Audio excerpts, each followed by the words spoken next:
The Buffalo Bills move to 8-4 on the season following yesterday's win over Pittsburgh. Next up, it is a home matchup with the Cincinnati Bengals on Sunday. First, though, we will hear from Bills head coach Sean McDermott. He's expected to meet with the media around 4 p.m. And we'll see if we do get any injury updates, including for the likes of Joey Bosa, who did pick up a hamstring injury yesterday. Also, stay tuned. Sal Capaccio is going to join the show at 5 p.m.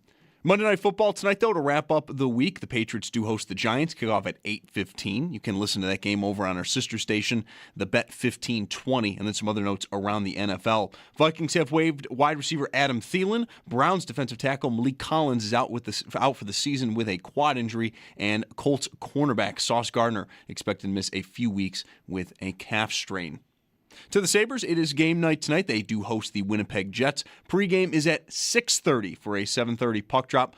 All signs do point to Ukko-Pekka Luukkonen getting the start in net. And then the big news for tonight's lineup for Josh Norris, expected to make his return the first time since opening night. And then for the Jets, it should be noted, they're going to be without goaltender Connor Hellebuyck, who is recovering from a knee injury. And we're kicking off Mission Give Where You Live today to benefit the Buffalo City Mission powered by NYSEG. Now through December 19th, you can donate brand new sweatshirts, sweatpants, hats, gloves, scarves, and non-perishable food items to help keep our community warm and fed. Just stop by any Dashes Markets location and drop off your donation in the Mission Give Where You Live donation bin. You can also donate online through the Buffalo City Mission Amazon wish lists. Schopp and Bulldog are broadcasting live from Dashes Market, Hurdle Avenue today, and Mission Give Where You Live starting today. It is sponsored by the Barnes Firm and Dashes Market. Get all the details at WGR550.com. That's your Paddock Chevrolet Sports Update. Paddock Chevrolet celebrating 90 years of being your hometown dealership. I'm Zach Jones for WGR Sports Radio 550.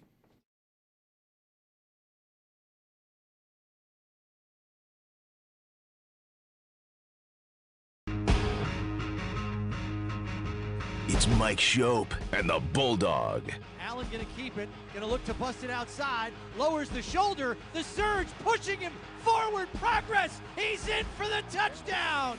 The beast has been released. Ty Johnson just kind of made an adjustment mid-play. I kind of followed him and got out to the right, got stood up, but the O-line coming to throw me in there was pretty cool. Rodgers darting, pressure in the pocket, he sacked and he fumbled. It's scooped up by Benford, and he races to the end zone for the touchdown.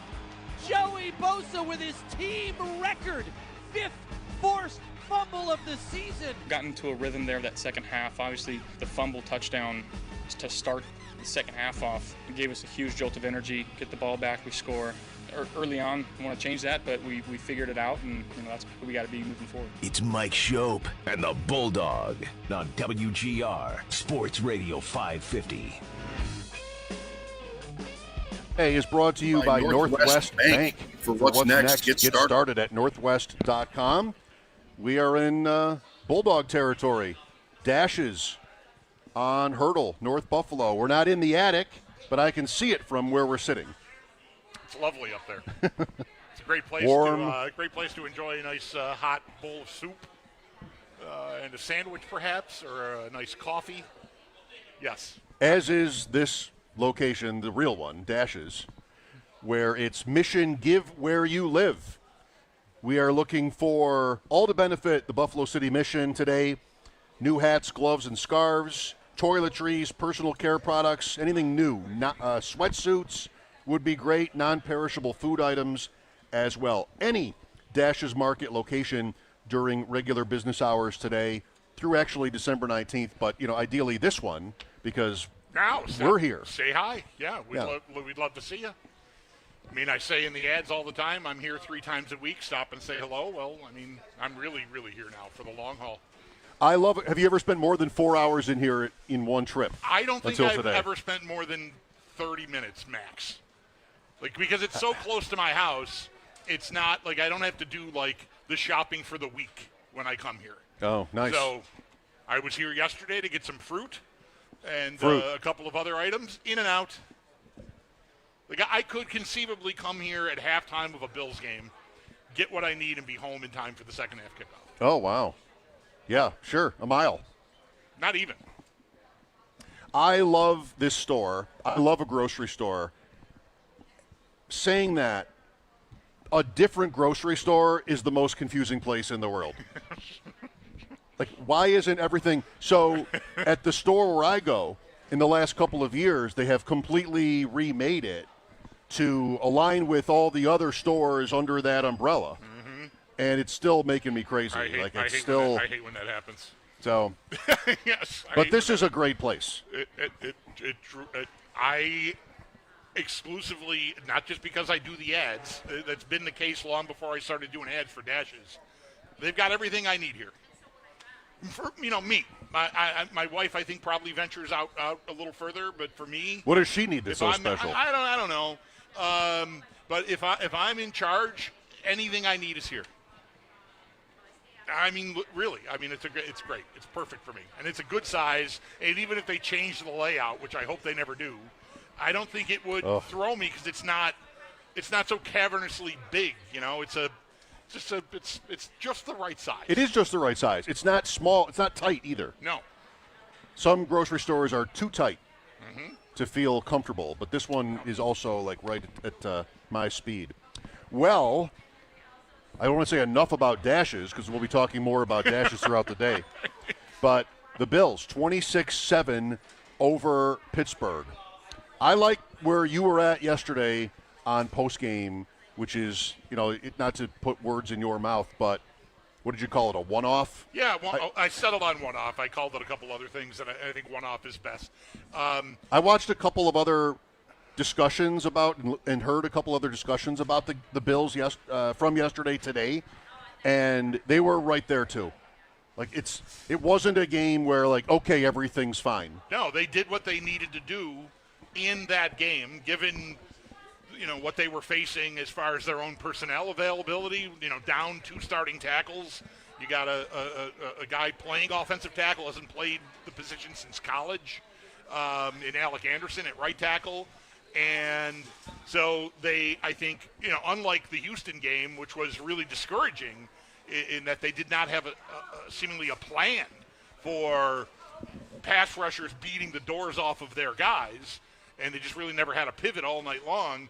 They went into this game perhaps anticipating that would be the case and were ready for it.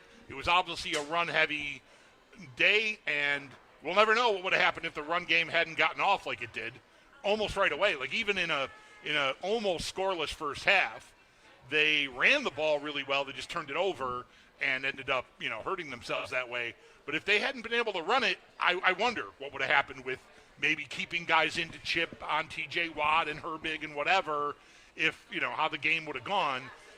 Bills probably still would have won the game because it didn't seem like Pittsburgh was competent at all on offense in this game. And, credit to the Bills defense for having a part in that. Their terrible run defense was certainly up to that. But, yeah, it's not a game to me I'm building on. I mean, to their credit, they have built an offensive line, and it has enough depth, and they are run-heavy enough that they can run even the same play repeatedly and be successful and win a game like yesterday. But it's not the kind of game that I put, I hold it up and go, well, just wait until the playoffs and I unleash this on you. It's funny. I don't think that's what yesterday represents. It represents surviving a week where you were really in tough, on the road, needing a win to stay in a playoff spot, and really whatever it took, they did whatever it took. They got it, and, we'll spend, I think, maybe the week figuring out how to still get more out of their passing offense eventually. Yesterday they're running the same thing over and over, and Pittsburgh can't do anything about it. How superior would you feel? As opposed to the Houston game, which is why are they running the same thing over and over when they're losing? How stupid is this? Right. That's how it is. I don't know. Is this 2 years ago was pretty stressful. This year is a little bit stressful. This year the layout in the conference is different. But is it normal that when they win yesterday, Carolina, Tampa was what? Tampa was turnover stuff and big run after the catch plays. Each one of these wins since when? All of them. Maybe the Jet game in week 2. Pretty much all of them this year. You come out of it and you're like, I don't know. Is this okay? Are we okay? And the loss is okay, everything is terrible. When they lose to Houston, what was good? couldn't protect the quarterback, couldn't throw the ball down the field, couldn't run it, couldn't block, couldn't do, like, defensively, couldn't cover. Like, is it really that dramatically different, or is it us? Is it me? I think it's us. I absolutely think it's us. I'll bet every team in the league's fan base, it has not everywhere. There's games, you know, you can pick out. The Jet game probably qualifies, but Carolina, right, 40-9. But the passing game looks so disorganized and disheveled. Like, what are we doing here? Jets, Panthers, Steelers are all.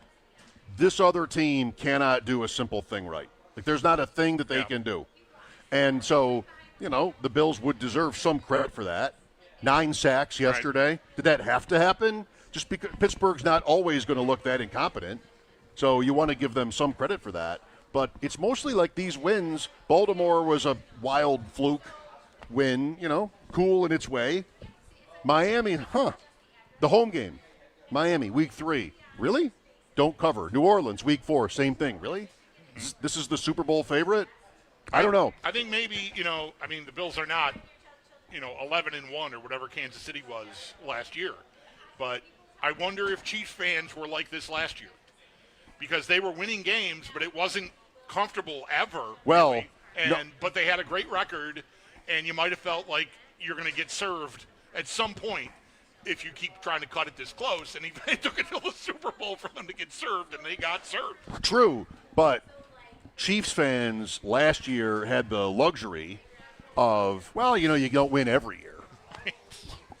And we don't. Like, this is still sort of, we're still looking for our first. Which is a part of the reason why, it's largely the reason why I said it's us very quickly when you said, is it me? Is it us? I just think we are, and it's not like, I don't say that pejoratively, like I'm excluding myself from the fray. I mean, I'm right in the middle of it here. But we're so tense and so itchy because we haven't got yet, and I think it's all being enhanced by the fact that Baltimore and Kansas City are 6-6, and the conference seems available, and like Denver's having this incredibly magical year where, you know, a lot of nights last night, not necessarily, they don't look like they're very competent on offense at all, but they just keep winning games. And there they are. You know, same record as New England up atop the conference. We'll see what New England does tonight. But what should probably happen tonight? They'll look ordinary and win. Yeah, I think that's probably right. I think that's the likeliest scenario tonight. They'll get a late stop to protect a 2-point lead or something. Like, I don't know. That's kind of what I wouldn't bet them to cover. I mean, they could, I suppose, but I don't know what to expect there other than they'll win because that's just how the year's gone. But certainly, if an upset we did have, I mean, Thursday happened. We had Baltimore lose heavily favored. Kansas City wasn't heavily favored, but they were favored and playing a pretty flawed team in Dallas and couldn't find a way. So maybe it's that week of the season and we get a gift from New England and the Giants tonight because that pulls everything right back into win next week for the Bills while the Patriots are off, and you go there with a chance to at least tie them record-wise. I've not rolled up my sleeves and gotten into all the tie-break stuff yet. We'll see if we get there. Yeah, we'd like to get there. Right. The Patriots have 2 losses. They're both conference losses, the Raiders and the Steelers, a long time ago, each one in Foxborough. You could have common games, and maybe Pittsburgh becomes relevant for that. The Bills, you know, winning out. The Patriots still go to Baltimore as well.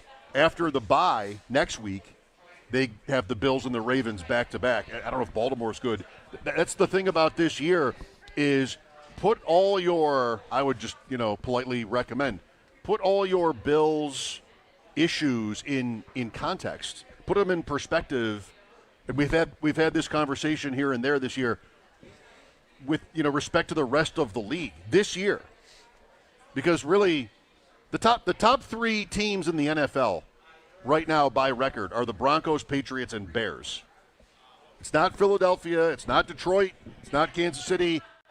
Detroit, Kansas City, Baltimore sort of like are all out of the playoffs. Baltimore, I guess, technically is in because they and the Steelers are now 6-6. Right. Cincinnati's not in. You know, Dallas can look scary. They're not in. So, try to take maybe some solace in that. If you're somebody, I know this morning there's been this is what always happens, some discussion about like, wow, are we sure we need to be this critical right now in this moment? And, maybe not, because the rest of the league, everybody has their own problems. I don't know what Denver is. I don't think I want to go to Denver in the playoffs, and maybe that is going to happen. I don't think I want to go there. I've got lots of money invested against Indianapolis, not to win their division, not to make the playoffs, not to clear the win total. I'm getting away with it so far. I started this 2 weeks ago, and they've lost 2 close games. Is anybody talking about them? He's not in their guy's not in the Coach of the Year conversation anymore. Jonathan Taylor isn't in the MVP conversation anymore. Far from it. Daniel Jones certainly is not. Daniel Jones has a broken leg. Because he was for a little bit there, and then Taylor kind of passed him. But yeah, the Chargers. So you've got Chargers, Colts, Bills. Right now are the 3 wild card teams, and they're all 8-4. The Jaguars have the Colts in the tiebreaker on common games, but it's still early for this. They'll play twice. They play this week. They'll play each other twice. But anyway, the 3 wild cards right now are L.A., Indianapolis, Buffalo, all 8-4. And the Chargers and the Colts have it on conference record. The Bills have a worse conference record. I think they're both 7-2, and I have it here somewhere. The Bills are 6-2. Not a big difference. The Chargers have a tough road, and their quarterback has a broken finger. Mm-hmm. Philadelphia. What hand? Left. Okay. He might play through it. Yeah. Philadelphia, Kansas City, Dallas, Houston, Denver are the Chargers' last 5 games. If you can get the Chargers to miss, I would take it. Houston could pass them. Kansas City could pass them. So, what's the point? It's just that it's always 2 things, right? I say it every week. It's the standings, and that's the most important thing. But how you look, I think we can get a little bit too carried away with where they don't look good enough. Now, saying that, this was not a game to alleviate anybody's concerns about whether they can throw the ball down the field. No. They didn't need to do it. They didn't need to do it. They didn't do it. They weren't really equipped to do it. I don't know how much, if at all, the weather could have been a factor in any of that. But when you're running it the way they were running it, that's gonna be your game. I mean, once they got in front, and Pittsburgh just continued to not be able to mount any. That one drive in the second half went for it on 4th down close to the Bills' end, and Rousseau beat the doors off his guy, and that was the end of that. They never threatened again. That was like the only threat of the whole game. I mean, their touchdown came after a fumble that was in Bills' town. I don't remember how deep, 30-ish yard line, 35-ish yard line, when Cook fumbled. So he kind of fumbled twice on that play. Yeah, he did. Yeah, untouched, really. Untouched. He caused his own fumble and then had it and failed to corral it. Yes, it was a pretty bad job. At that point, but I think we give him a pass. He had a pretty good day. At that point, you might have thought, maybe it's not my day. Maybe it's not my year. Yeah. Like just the Allen pick on the pass to Davis, and even Brandon Cooks getting the first catch and starting the game. Man, these guys are really in tatters on offense. But where does it end? 26-7. And I think historically, if that's not too dramatic, what a fun and funny win. How many times have the Bills, especially there, ever manhandled the Steelers?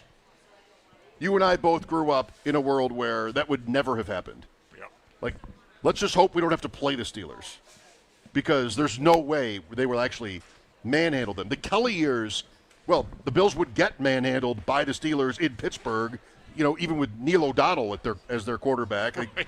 That was still playing out. There were a couple of times here in the 90s where the Bills, I think, won even post-Kelly one time. But it wasn't ever, I don't know, I'm sort of stretching here, but the kind of game where you feel like your team is physically superior. No, going there has always felt. We talked a little about this, I honestly late in the week, but it was Wednesday. We had a short week. Anyway. We are off a short week. Yes. Yeah, That's good, though. Yeah, I think so. It'll be good for right us. back to it. It is traditionally a place you expect to have a tough time. And, yeah, it's pretty satisfying if you are, I'm going to say our age, okay? Don't give me a look. That I think you can feel like you really did something. Like, it doesn't erase games where the Bills in the 90s were just, well, use your manhandled, where they just got smacked around by this team. But it feels really good to watch them do that. So, yeah, like I'm not – I think any questions you have about them on offense, and in particular, obviously, their passing game, because their running game looks great, are still there. But I'm not inclined to like ding them, at least not today. I mean, we got a week ahead of us here, in a game where I anticipate they're probably going to need to be a little more, diverse offensively. Yeah. And that's really the story. That's why I referred to it the way I did, which is how we started here, which is that, it's a one-off. It's great. It's satisfying because of the history to do that to that team in the way that the Bills did it.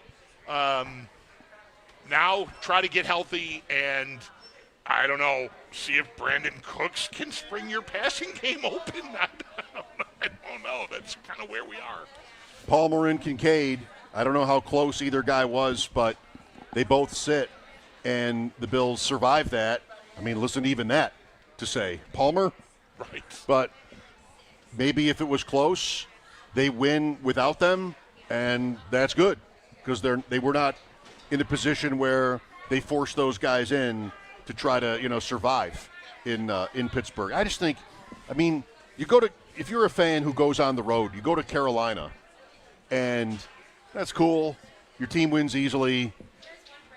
I'm thinking of like being a Sabres fan and having some team that's winning all the time coming to play the Sabres and winning, and it's like, okay, well, we're used to this.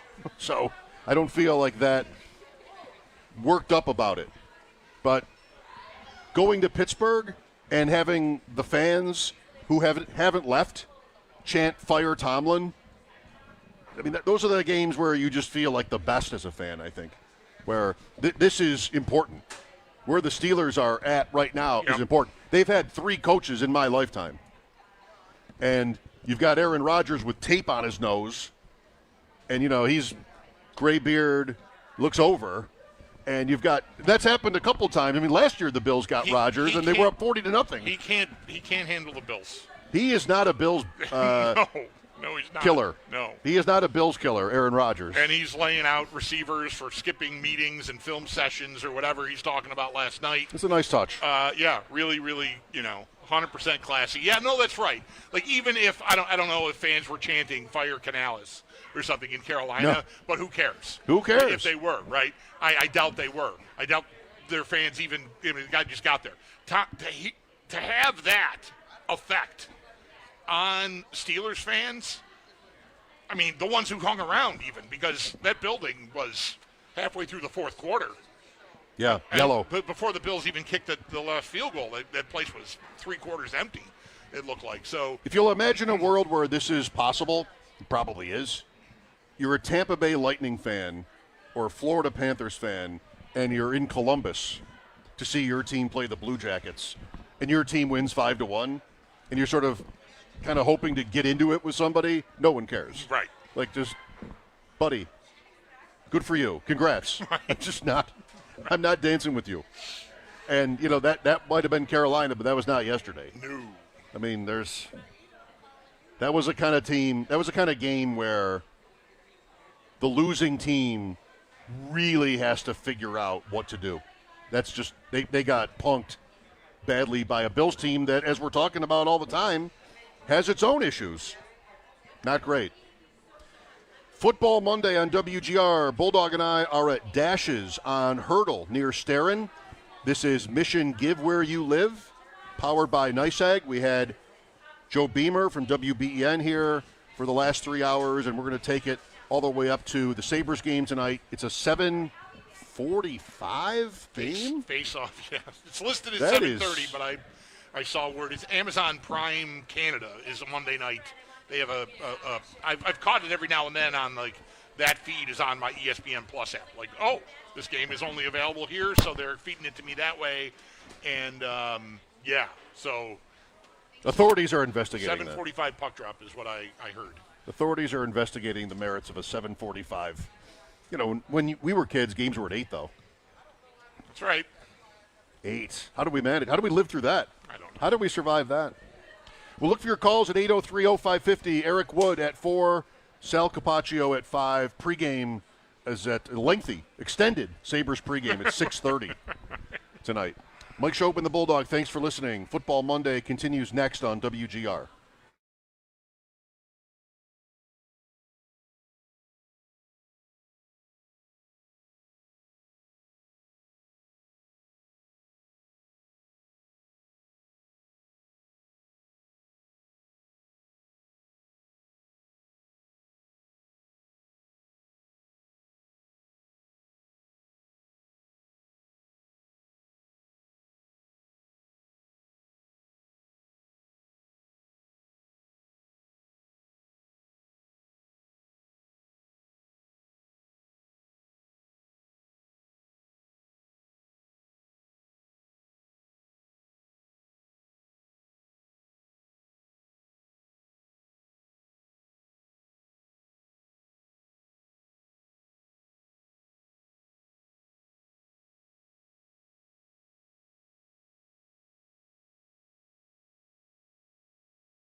who we got. This is a typical AFC North type team where ball possession, field position is crucial to the game, and I think that's kind of what we did tonight. That's interesting. At the end there, Josh Allen on the Bills' win in Pittsburgh yesterday. I'm trying to get his numbers up. The Bills outgained the Steelers by more than 200 yards in this game, just most of it on the ground. Allen ends up 15 for 23, 123, a touchdown, a pick, another rushing touchdown, making him the most prolific quarterback in history getting in the end zone on the ground. 76 rushing touchdowns. Crazy. But also not shocking. We've been seeing him do it his whole career. It is. And I mentioned yesterday on postgame, I think we played a highlight, and I said he's now the all-time leader. Like, I said it like that because every time I see a stat like that on the screen about him, I know I consume it. I go, I process it, and I still think it's his 8th year in the league. How? And he's a quarterback. Well, obviously it's a quarterback stat, quarterback rushing touchdowns. But 8 years just seems incredible to have set that mark already. It seems like the kind of thing a quarterback should be setting the mark for at the end of his 14th season or something. Like on a little fall forward quarterback sneak. And Allen has his share of those now, too. Do you think soon, eventually it will be? Is quarterback rushing, because obviously this is a relatively recent trend in the league. We had Randall Cunningham, we had Vic, and we had Newton, who Allen passes for this record. But is it going to keep going in that direction where Allen's not done. I don't want to say in 10 years, but in 20 years, somebody just blows past him? Or does it need to be like that? I wonder, Newton, I'm making this point about Allen. How long was Newton really at the peak of his powers for? Or even how long was his career in general? 10, 12? 10, 12 at most, I think. So it's not like he played for a super long time either and had, I think, a couple of really big years in the middle of his career. But nonetheless, I'm inclined to think, it'll keep getting pushed. But, even a guy like Lamar is a great runner, a better in the field runner, I would say, than Allen is. But where's he on this list? Nowhere. He doesn't score touchdowns. Right. Like Allen does. He's not a bully. He has 34. At the line of scrimmage. And he started games earlier than Allen did. So, right? Allen. Yeah, well, I guess not. No, he didn't. Right. He didn't. He took off earlier than Allen did, but 34. Tied with Taysom Hill. I want to say that's kind of a joke. That it's not part of his game, like you said. Right. So, maybe, being in an era where quarterbacks are rushing more and it's not as much of it certainly isn't discouraged. It's more encouraged than discouraged, and it's not any longer something that will be held over a guy's head if he runs too much. You were referencing being in a fantasy draft during Allen and Jackson's rookie year and people yelling for within the gallery or people participating in the draft calling Jackson a running back. Yeah. To mock him. That's not going to be happening anymore, but that doesn't necessarily mean that a guy who's a good runner as a quarterback is going to show up and just shatter Josh Allen's touchdown record. Lamar Jackson's Exhibit A for that. So, I don't know. Maybe it'll stand for a good long while. He's got the lead now, and there are only so many touchdowns you can score. I just don't know how much longer to expect him to keep playing like this. The rushing, especially. But whatever. I'm not in a hurry to get rid of it. I know that. I hope it never goes away. I know, but it is interesting to try to imagine what the future does look like there. He's at 76, one fewer than Tony Dorsett. Everybody above him, he's 25th all-time among all players. Tony Dorsett, Edgerrin James, Ricky Waters, Marshawn Lynch. He's a year away from Marshawn Lynch, at the most, at his current pace. Mm-hmm. Playoffs don't even count. I wonder where he ranks if you included the playoffs. Because when they get to the playoffs, they don't have a better play. Like, that's just Right. he has to run it. They're going to lose. And that's going to be true this year, too. Sure. Yeah, I see no reason why that would change this year. Last night may have been coming off a game where it was, we can't get him hit so much and we got to protect him, all that. And pass rush is a different thing, but still a consistent theme in the run-up to this game was we got to take better care of 17. And he wasn't, again, not that it's reckless to have him run it, far from it, but you are exposing him. And he or they, I mean, there were a couple of designed runs in there. I don't know if those are all his call or what, but there was not like let's just try to get him through another week at all. Like he was in it yesterday physically. Yep. He has 7 playoff rushing touchdowns, by the way. So 83. That's all. I know. 5 in the last 2 years, but only 2 before that. So 83 career, including playoffs.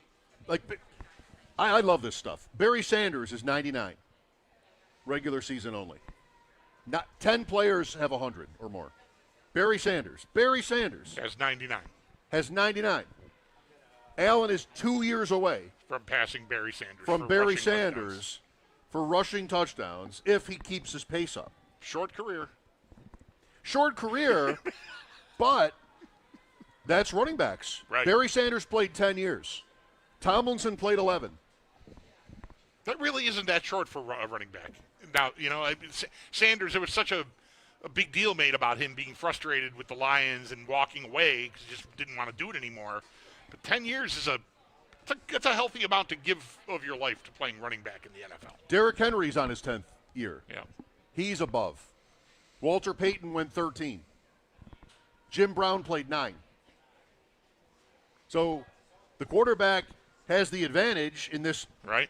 category because you don't want to think Allen could play 20. In which case, he passes Emmitt Smith. Number 1 all time. It's not nuts. Like, Who on this list? You've got the list open, obviously. I do. Who? No, I have it memorized. Who on this list is active? That's ahead of him. Derrick Henry only. Derrick Henry's the only one. Top 25 players in NFL history in rushing touchdowns. Derrick Henry is 5th at 116. Allen is 25th at 76. Everyone else is retired. Next among active players, this is good. You won't get it. I mean, I say that as your friend. I guess when I say you won't get it, I meant I won't get it. I wouldn't have gotten it. Yeah. You know who this is? 72. Wow. This is rushing touchdowns. 72 rushing touchdowns. Wow. This is really cool. Deebo Samuel. That's funny. He might have 10.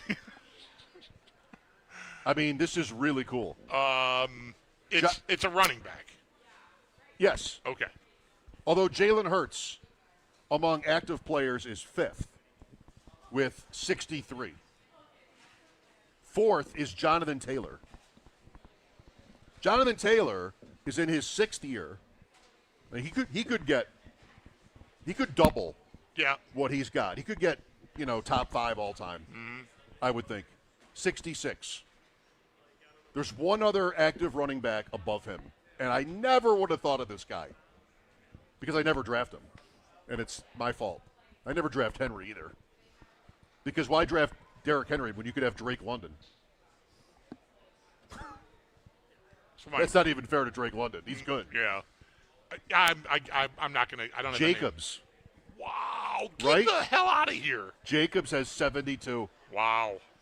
1 fewer than LaShawn McCoy. 2 fewer than Earl Campbell. And how many seasons is that for him? This is 7. Wow. That's big. That's huge. That's pretty good. That is consistent production year over year. I imagine that is the case. I don't. Allen has more rushing touchdowns than Zeke. When that's Spoon and Earl Campbell. To me, that's way more interesting than having more than any quarterback. But, of course, the fact that he's a quarterback makes it that much more interesting. Just like your favorite running back growing up is very possibly behind Allen in rushing touchdowns. 76. One fewer than Tony Dorsett. Two fewer than Ricky Waters. Ricky Waters being that high kind of surprises me a little bit too, but he was super good. 10-year career. Yeah. Dorsett, 12-year career. Wow. At the beginning of this conversation, I didn't ever get to say it, but Allen in that downbite, typical AFC North. Cincinnati, however, is not your typical AFC North. They are not the stereotype. No. The Steelers and the Ravens can be, or even the Browns. They're going to play games 16-15 and 26-8, like the Browns played yesterday. Browns 26-8. Steelers only managed 26-7, by the way. But Cincinnati will shoot it out with you. They kind of have to have any chance. 5.5, 51.5 this week. Bengals at Bills. So 29, 23.5. It's a little high. 28.5 to 23. That kind of a game. Kind of would blow my mind if this game doesn't go over. I wonder what that number will do as the week goes on. Man, I don't know how much. I don't look at the. I myself. I mean, all these parlays. I very rarely bet totals. I concentrate on other stuff. So it's not a number that I look at early in the week or late in the week, but I know what it is now, and I wonder how much those are prone to fluctuation as the week goes on. Maybe the weather forecast plays a part in that. Obviously, health of quarterbacks especially plays a part in that. But I wonder if that'll go up as the week goes on. I could see it. Bills and Bengals Sunday at 1. By the way, that game time was changed a week or two ago to 1 o'clock in Orchard Park. Eric Wood coming up at 4. Mike Schopp and the Bulldog here. Mission, give where you live. We're at Dashes on Hurdle near Starin today. You can drop off many different kinds of donations at any Dashes market through December 19th during regular business hours. New hats, gloves, scarves, sweatsuits, toiletries, non-perishable food items as well. And we'll be out here all day today helping to promote this great cause. We'll be back after a break. Eric coming up at 4. Sal will be at 5 today. Mike Schopp and the Bulldog here, WGR.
from Dash's Market on Hurdle.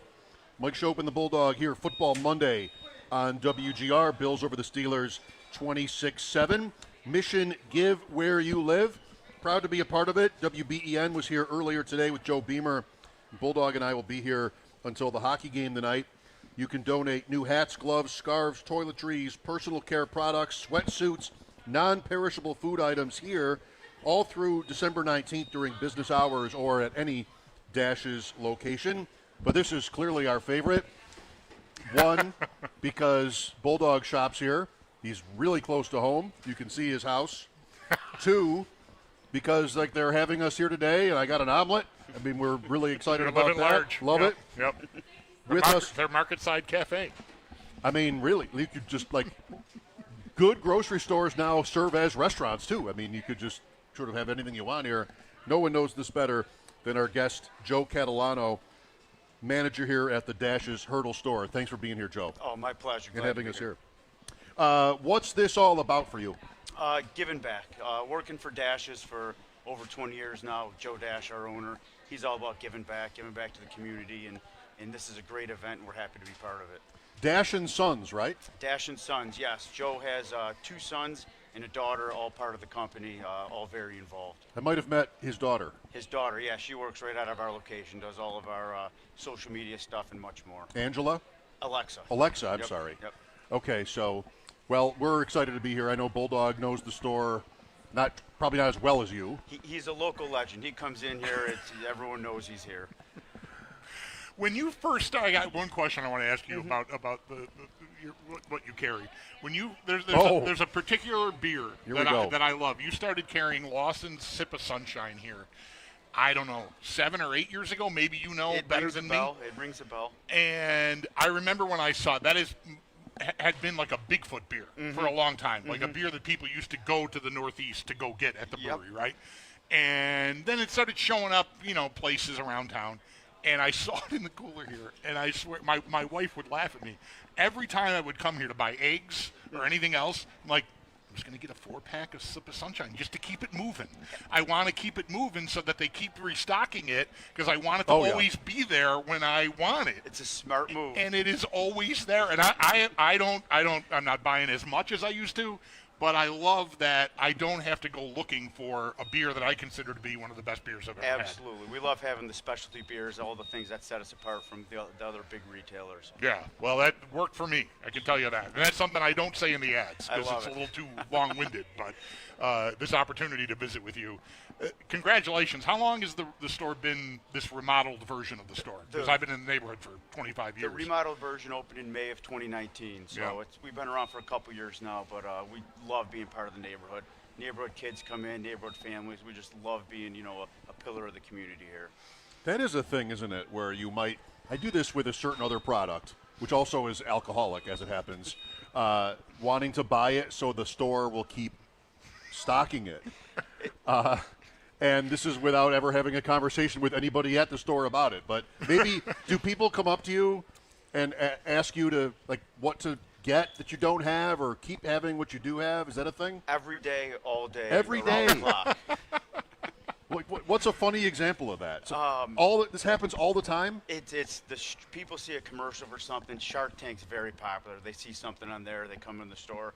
Saw this on TV. Can you guys get it in? And if it's available to us, a lot of times we try to make sure we get it in for them. Just on one request? Yeah, usually one request, yeah. Good for you. It's a nice thing, a small touch we could do, kind of being, the size of the store we are. I'm guessing you're a sports fan? Love sports. Who isn't? Exactly, 100%. What's your takeaway from yesterday? I am one of the people that is very positive about the Bills. I love what we're doing. I'm not one of the fire the coach kind of people. I love our team. I love Josh Allen. I got a positive, optimistic outlook on our squad.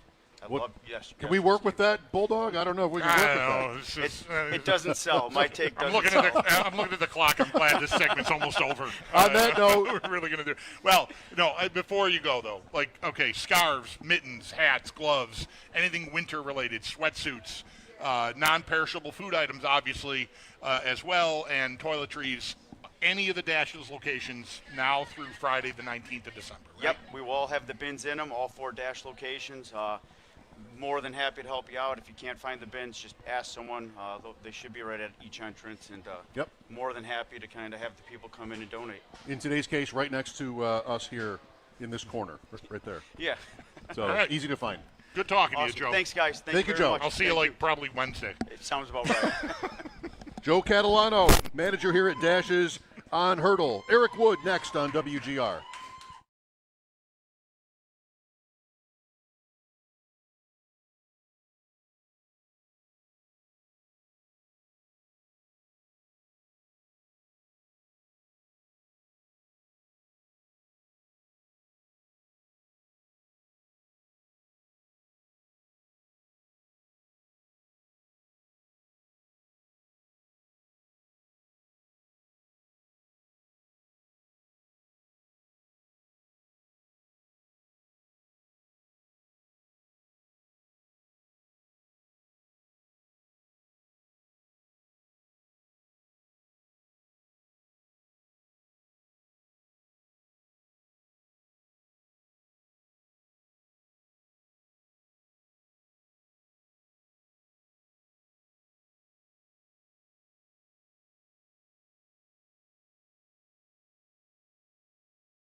The Buffalo Bills move to 8-4 on the season following yesterday's win over Pittsburgh. And next up, it is going to be a home matchup with the Cincinnati Bengals on Sunday.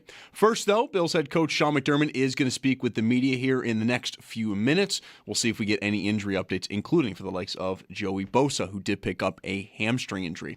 Also, stay tuned today. Sal Capaccio is going to join the show at 5 p.m. And then some injury news for the Bengals. Edge rusher Trey Hendrickson is doubtful for Sunday afternoon. Monday Night Football, though, will wrap up this week. Patriots host the Giants, kickoff at 8:15. You can listen to that game over on our sister station, the Bet 1520, and then some other notes in the NFL. The Vikings have waived wide receiver Adam Thielen. Browns defensive tackle Malik Collins is out for the season with a quad injury, and Colts corner Sauce Gardner expected to miss a few weeks with a calf strain. Sabres game night tonight. They do host Winnipeg. Pregame at 6:30 for a 7:30 puck drop. All signs do point to Ukko-Pekka Luukkonen getting the start in net, though the big news for the Sabres lineup tonight for Josh Norris appears to be making his return the first time since opening night. And then for the Jets, big news for them, they are without goaltender Connor Hellebuyck, who's recovering from a knee injury. And we're kicking off a Mission Give Where You Live today to benefit the Buffalo City Mission powered by NYSEG.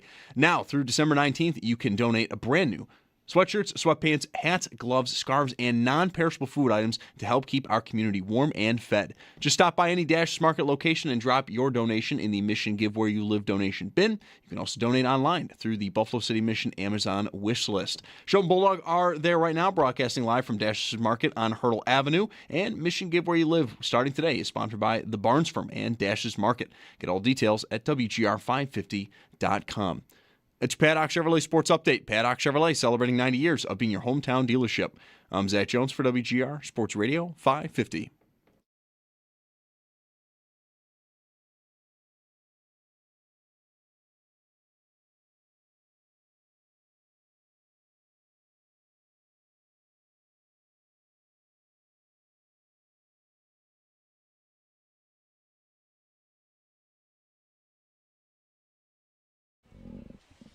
Football Monday on WGR with Eric Wood.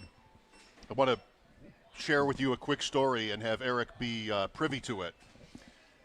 Andrew Filipponi called me on Saturday. Mike, like he talks. Mike, I'm at a certain restaurant. He and I have been together. And there are so many Bills fans here. I'm like, of course. And he said, I just met a guy who told me he grew up listening to you.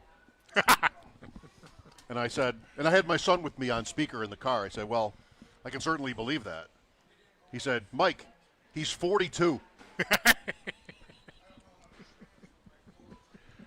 Eric Wood with us now on the Western Hotline. Eric's been doing what he's doing a long time. Right. This is going to happen to you too, Eric, someday, if you're lucky. Yeah, I think we're probably going on about 15 years. So, yeah, he was in his 20s, so I guess he was growing up listening to me on here with you guys too. So, yeah, maybe not as much of a diss as Andrew thought that was going to be. I want to know, you guys are live, not in studio. You guys are at Dashes. Schopp, did you go shorts today or no? No. I could have, but what I did do, I texted Eric earlier because whatever day it was last week, I had a Pirates, when we were at the arena, Tuesday? Yep. I had a Pirates visor on. And Eric texted me, he's like, what's with the Pirates visor? And I'm like, I forgot it's the Steelers this week. I wasn't even thinking about that. I just have a black jacket. And I wanted the visor to go with the jacket. And today, the top visor on my pile was Reds. And Eric's reason for asking me this was, brought you guys Reds bros. Yeah, right. Yeah. But it's Bengals week. So I'm like, I can't wear the Reds visor having had this trauma from last week. But, Eric, I still did go Ohio State. I thought that was separate enough from the Reds that I could wear Ohio State. Is that okay?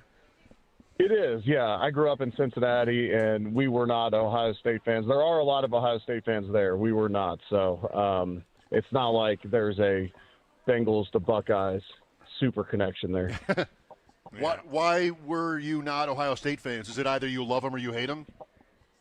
I was a University of Cincinnati basketball fan. That was probably my top college team. And then growing up, going to Catholic schools, we were more I was more Notre Dame football than Ohio State. All right. So how satisfying Does a game like yesterday for a former lineman like yourself get the juices flowing at all? A game where the Bills are just absolutely running over not just any team, but a Pittsburgh team with whatever their current state of affairs is, doesn't matter to this. Their reputation is of wanting to do that to you. I got to imagine that touched some nerves in a good way for you. Yeah, absolutely. Yeah, that's awesome to see as a former offensive lineman. I mean, those are the games where we take a lot of pride in those in the locker room. From a broadcasting perspective and doing media appearances throughout the week, I love when they can stay balanced. And, nowadays when the passing game can go going too, because I don't have to defend them as much throughout the week. But, no, as a former offensive lineman, that was awesome to see. And one of my keys to the game was, you got to have a plan against TJ Watt, and you have two backup tackles. And, I mean, I spoke during the week that I had a lot of confidence in those guys, and Josh Allen talked after the game that he had a lot of confidence in them, but you still don't want to throw them to the wolves and just leave them out there with a ton of pass protection reps against TJ Watt, Alex Highsmith, Herbig, the group that they got on the outside. So love the way that they were able to establish the run in that game and be completely dominant. And then, coming off a week where Josh takes the most hits in his entire career in a game, 8 sacks, to not have to rely on the passing game. Josh, I think, took 1 hit in the pocket throughout the game. So absolutely loved it. Yes, I loved that. I wonder if it reminded you of any other Bills games in how the crowd got so hostile, relatively speaking, if they were even still there. You had games where, the crowd leaves. You have games like, I don't know, this is probably not entirely fair, but the game in Charlotte where, okay, well, we knew you guys were way better and it doesn't hurt that bad. But you got Fire Tomlin. The Steelers have had 3 head coaches in my lifetime. The guy's won a Super Bowl, and it's gotten that aggressive in Pittsburgh. I thought of the game in Foxborough, Bulldog, that I missed. Belichick threw the phone. Belichick throwing the phone, like, oh, it is over now for us. I wonder if yesterday sort of evoked anything like that for you. Since I've been in the broadcast booth, we've had a number of times where opposing fan bases have left. I don't know if I've been in as hostile of an environment as yesterday.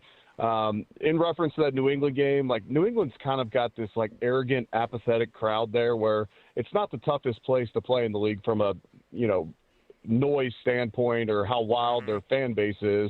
It's tough to play because during the time I was playing there, they were very good and they had Tom Brady. But yesterday was a unique atmosphere in the fact that, there was grumblings early in that game from the fan base. And it didn't sound like a normal Steelers crowd with the support even that they were giving their team. And then they obviously didn't give them a whole lot, especially on the offensive side of the ball, to cheer about. Neither team was having many fireworks in the first half, so a fairly boring game if you like high scoring. And then as soon as the Bills started to put it on them, it was rough, to the point where, they're booing during the Renegade song, and I know that everyone's talked about that, but, I mean, imagine Bills get on a rough streak and they play Mr. Brightside, and I know that doesn't have the standing tradition that Renegade has in Pittsburgh, but if Bills fans start cheering or start booing when they play Mr. Brightside in our stadium, things have gone completely awry for this organization.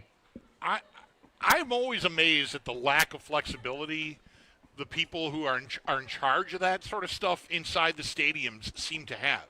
Like, does Renegade have to be played? Yes. They're losing by 20. Like, what are you doing?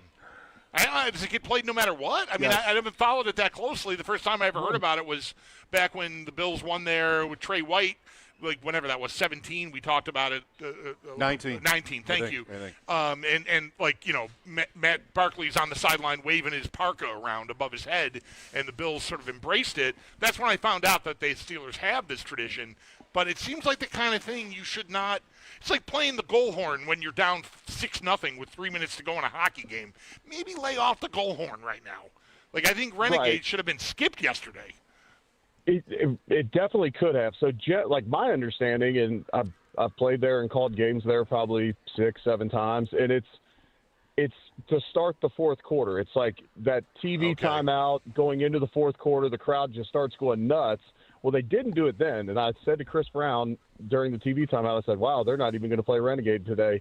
Well, then they did. They did it about 6 or 7 minutes into the fourth quarter, which I'm like, if you kept with the tradition and just played it coming out of the fourth, coming out of that TV timeout into the fourth quarter, I get it. I didn't understand the timing of it, but yeah, I'm with you. Sometimes there is maybe a little bit of a disconnect between the events operation staff and what maybe those in the organization, others in the organization feel was appropriate at the time. Yes. Look, now's not the time. That's just not today. Not now. Not now, kids. But they always do it. The guy's still screaming third down with 3 minutes left. I know. I mean, that always works. Cleveland, Pittsburgh, Michigan, all the winners yelling third down all the time, even when their teams are getting blasted. I'm just, again, with the Buckeyes. Eric Wood with us here on the West Her Hotline. Well, Eric, it was not. I mean, you mentioned the first half, kind of a uneventful, to be kind, first half. It's still, I think, listening to fans and talking with Bulldog, not a game where everybody's, like, completely at ease with the Bills, like, not really didn't need it. I guess that's the obvious counterpoint. But a downfield passing game worth, worrying about, I guess, if you're an opponent. What's your overall from this game? Like, they did a very thorough physical job and ended up winning easily. 9 sacks as well on defense. But still, you could say that there are still issues. Yeah, absolutely. And I think if you look around the NFL right now, there's a lot of flawed teams out there. And that's just the fact of the matter right now. But, the Bills passing game did not come alive. You're playing without Kincaid. You're playing without Palmer. You're playing without your 2 tackles. You want to establish the run, so you lean into that heavier to maybe not necessarily get into a rhythm in the passing game. You had a couple drops / misfires from Josh Allen, and you have 2 false starts 3 false starts that essentially put us in longer down and distance and made conversions and pass attempts more difficult. And Josh throws an interception early, and James Cook has a fumble. And I say all those things. It's just the margin for error, especially in our passing game right now, is not what it once was. And maybe I'm hopeful that as Brandon Cooks gets more integrated, Gabe Davis gets more integrated, and then with Palmer and Kincaid back, and then, hopefully Deion's back this week, and I'm not sure the timetable on Spencer Brown, but I'm hopeful that with those added weapons back in there, more integration with Davis and Cooks, that this can be a passing attack that can light it up when it needs to. Now, I think there's times this year where we've run the football so well, we haven't needed to get into the passing game enough to where we haven't gotten into a rhythm. And I don't want to just point at the Buccaneers game and say, look, we did it. But early on in that game, it was pretty evident it wasn't going to be that easy to run the football. So we took a couple shots deep down the field, didn't necessarily hit them. That freed up some space in the middle of the field, knowing that we're going to take some shots down the field. And that was a game where Josh had a bunch of passing attempts, and the passing game was clicking. And so, I'm not panicked, and I'm not saying that this can't be a great passing attack. You have Josh Allen back there. But, yes, there are still concerns about the passing game coming out of yesterday. That's a fact for sure. All right, well, I guess we'll see how much they need it when they get on the field with Cincinnati, a team that has a pretty poor defense, putting it kindly, but has been prolific through the air. Burrow just back. They pull off the upset over Baltimore on Thanksgiving, so we'll see what kind of form they're in. Defensively in this game, it gets sort of swept aside as Pittsburgh was inept. And, maybe you're just going to have a day no matter what against them, with Rodgers, playing with the cast or the splint or whatever that was on his left arm. But one guy I want to ask you about is Shaq Thompson, because I'm just watching the game live and then going through different clips that cross my Twitter feed through the day today. I just feel like that is a guy that, like, attitude-wise, play style-wise, man, I love the impact he's having on that defense. And he was an easy guy to sort of eye roll. Oh, it's Carolina guy again. Here we go. Man, I think he's been exactly what that defense has needed. Yeah, for as many times as we critique them for kind of, bringing back the repeater players or guys they've coached, this one appears to have worked out really well. Yes, he is an absolute tone setter out there.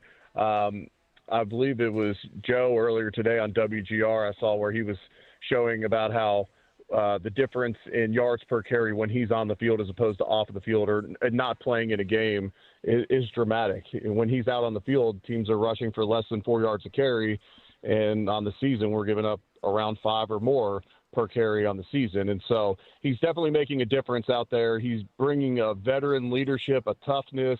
He plays with an edge and a nastiness. I won't say the word I described Alec Anderson yesterday on the roundtable, but yeah. Oh, I want to know it now. Yeah, I'll text you, but anyway, Okay. He brings. I can tell him. I didn't hear the roundtable, but I have a 99% chance I know what you said. Yeah, Okay. he plays with an edge out there that you have to respect what he's bringing to the table. I think that rubs off on guys.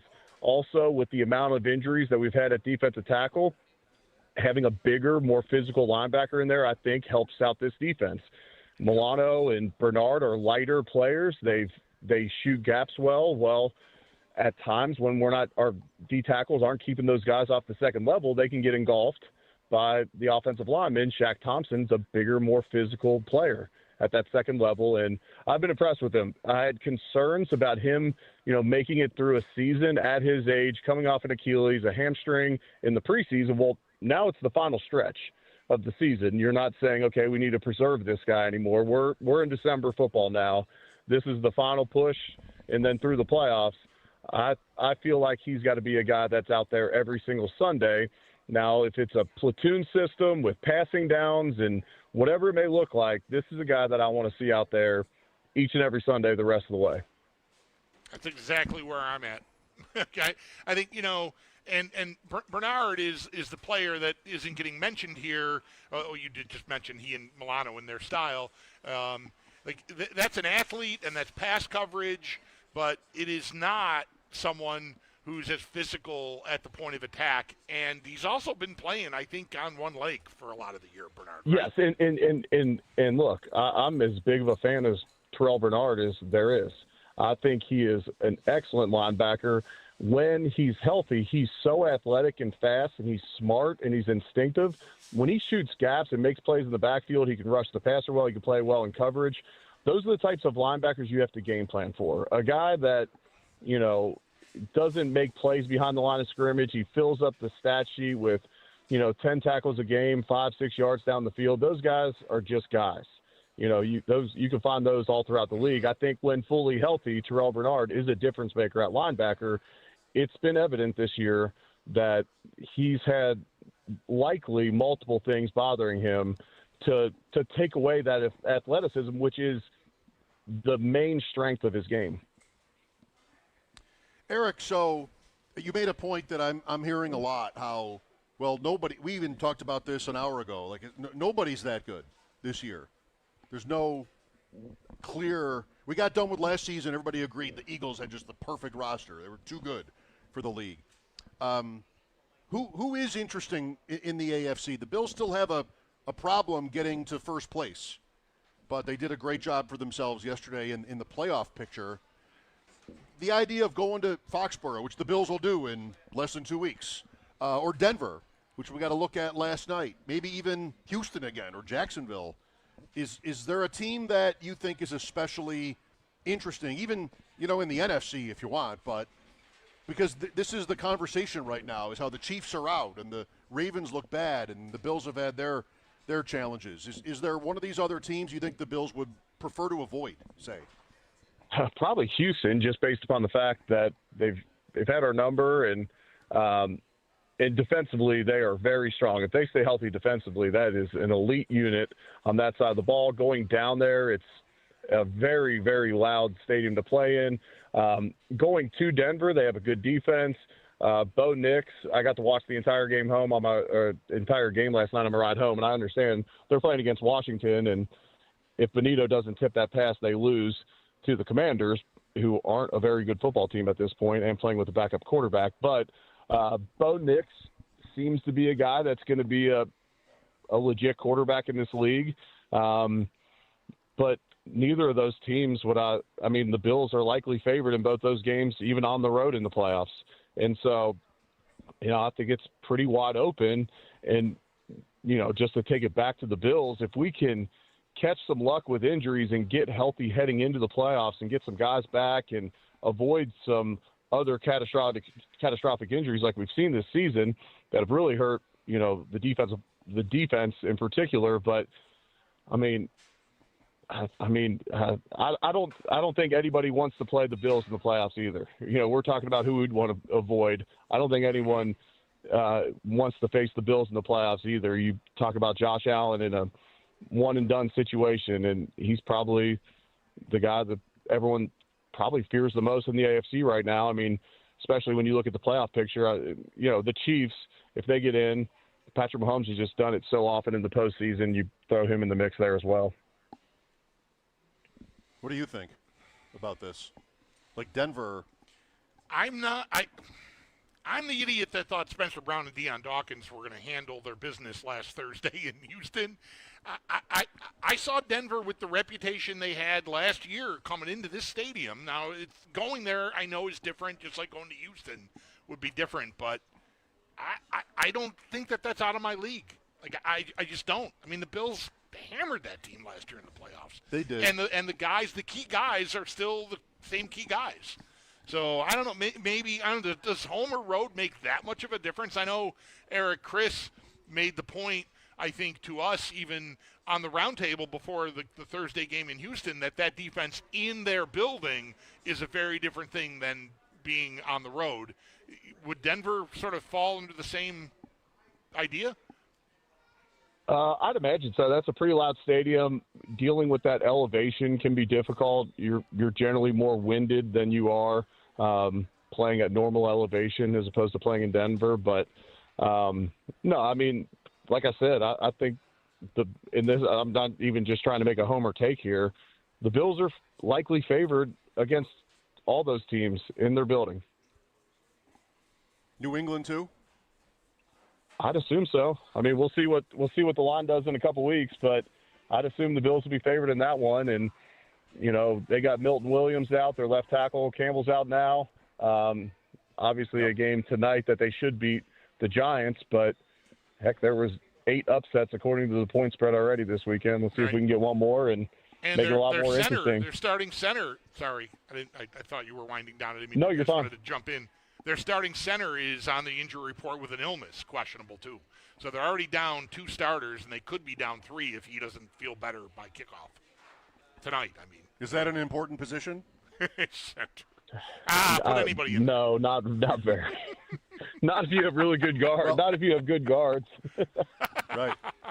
Seth Walder from ESPN, using whatever metrics and whatever else he's using, tweeted today that the likeliest wild card game as of now is Bills-Ravens.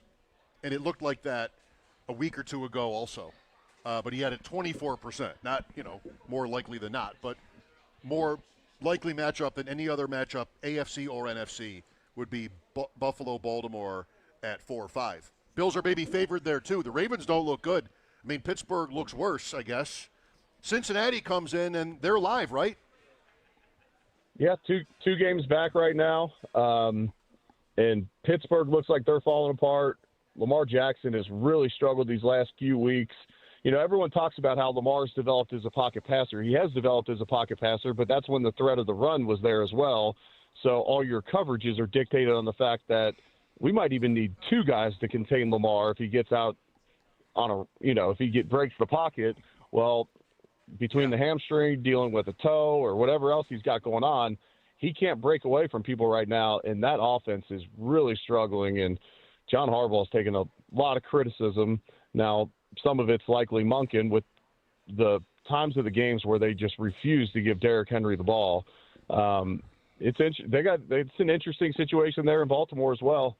And with the injuries they've had on the defensive side of the ball as well, it's not as feared of a defense when you think Baltimore Ravens as it historically has been. Pittsburgh at Baltimore this Sunday. I think that's also a 1 o'clock game like ours. So there it is. Eric, we kept you a little long. Thanks for your – No, you're fine. Real quick, I was talking to Jim Nance before the game yesterday, and I said, how mad is CBS that they gave up the Burrow-Allen matchup? I said, do you think they did it too soon? You know, what were your thoughts? And he was like, well, at the time you just assumed that either Burrow likely wasn't going to make it back or that they were going to be so far out of it that it's okay, let's not risk him. And he's like, yeah, but of course if we could look back and do it over, we would have kept it in our top spot in the afternoon. Very good. Thanks again, Eric. We'll talk to you next week. Okay, sounds good. Looking forward to it, guys.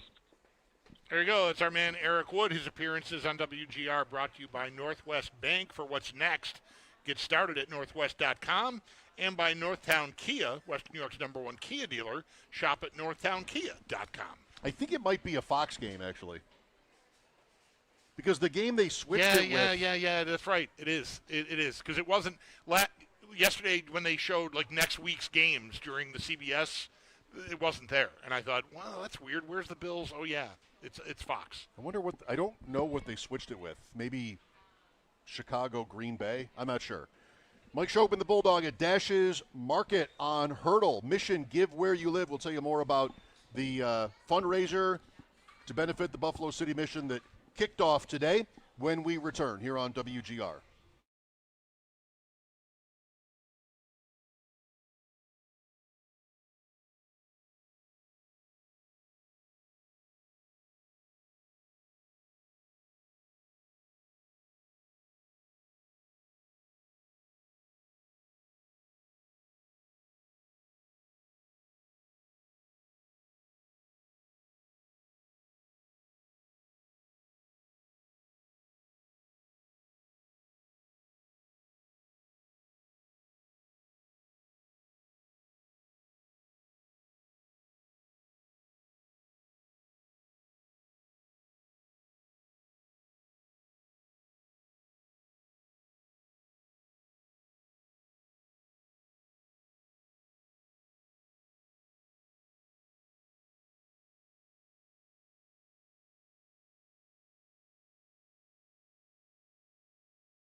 As head coach Sean McDermott just wrapped up his meeting with the media, kicker Tyler Bass had surgery last week. He is not going to be kicking for the team this season.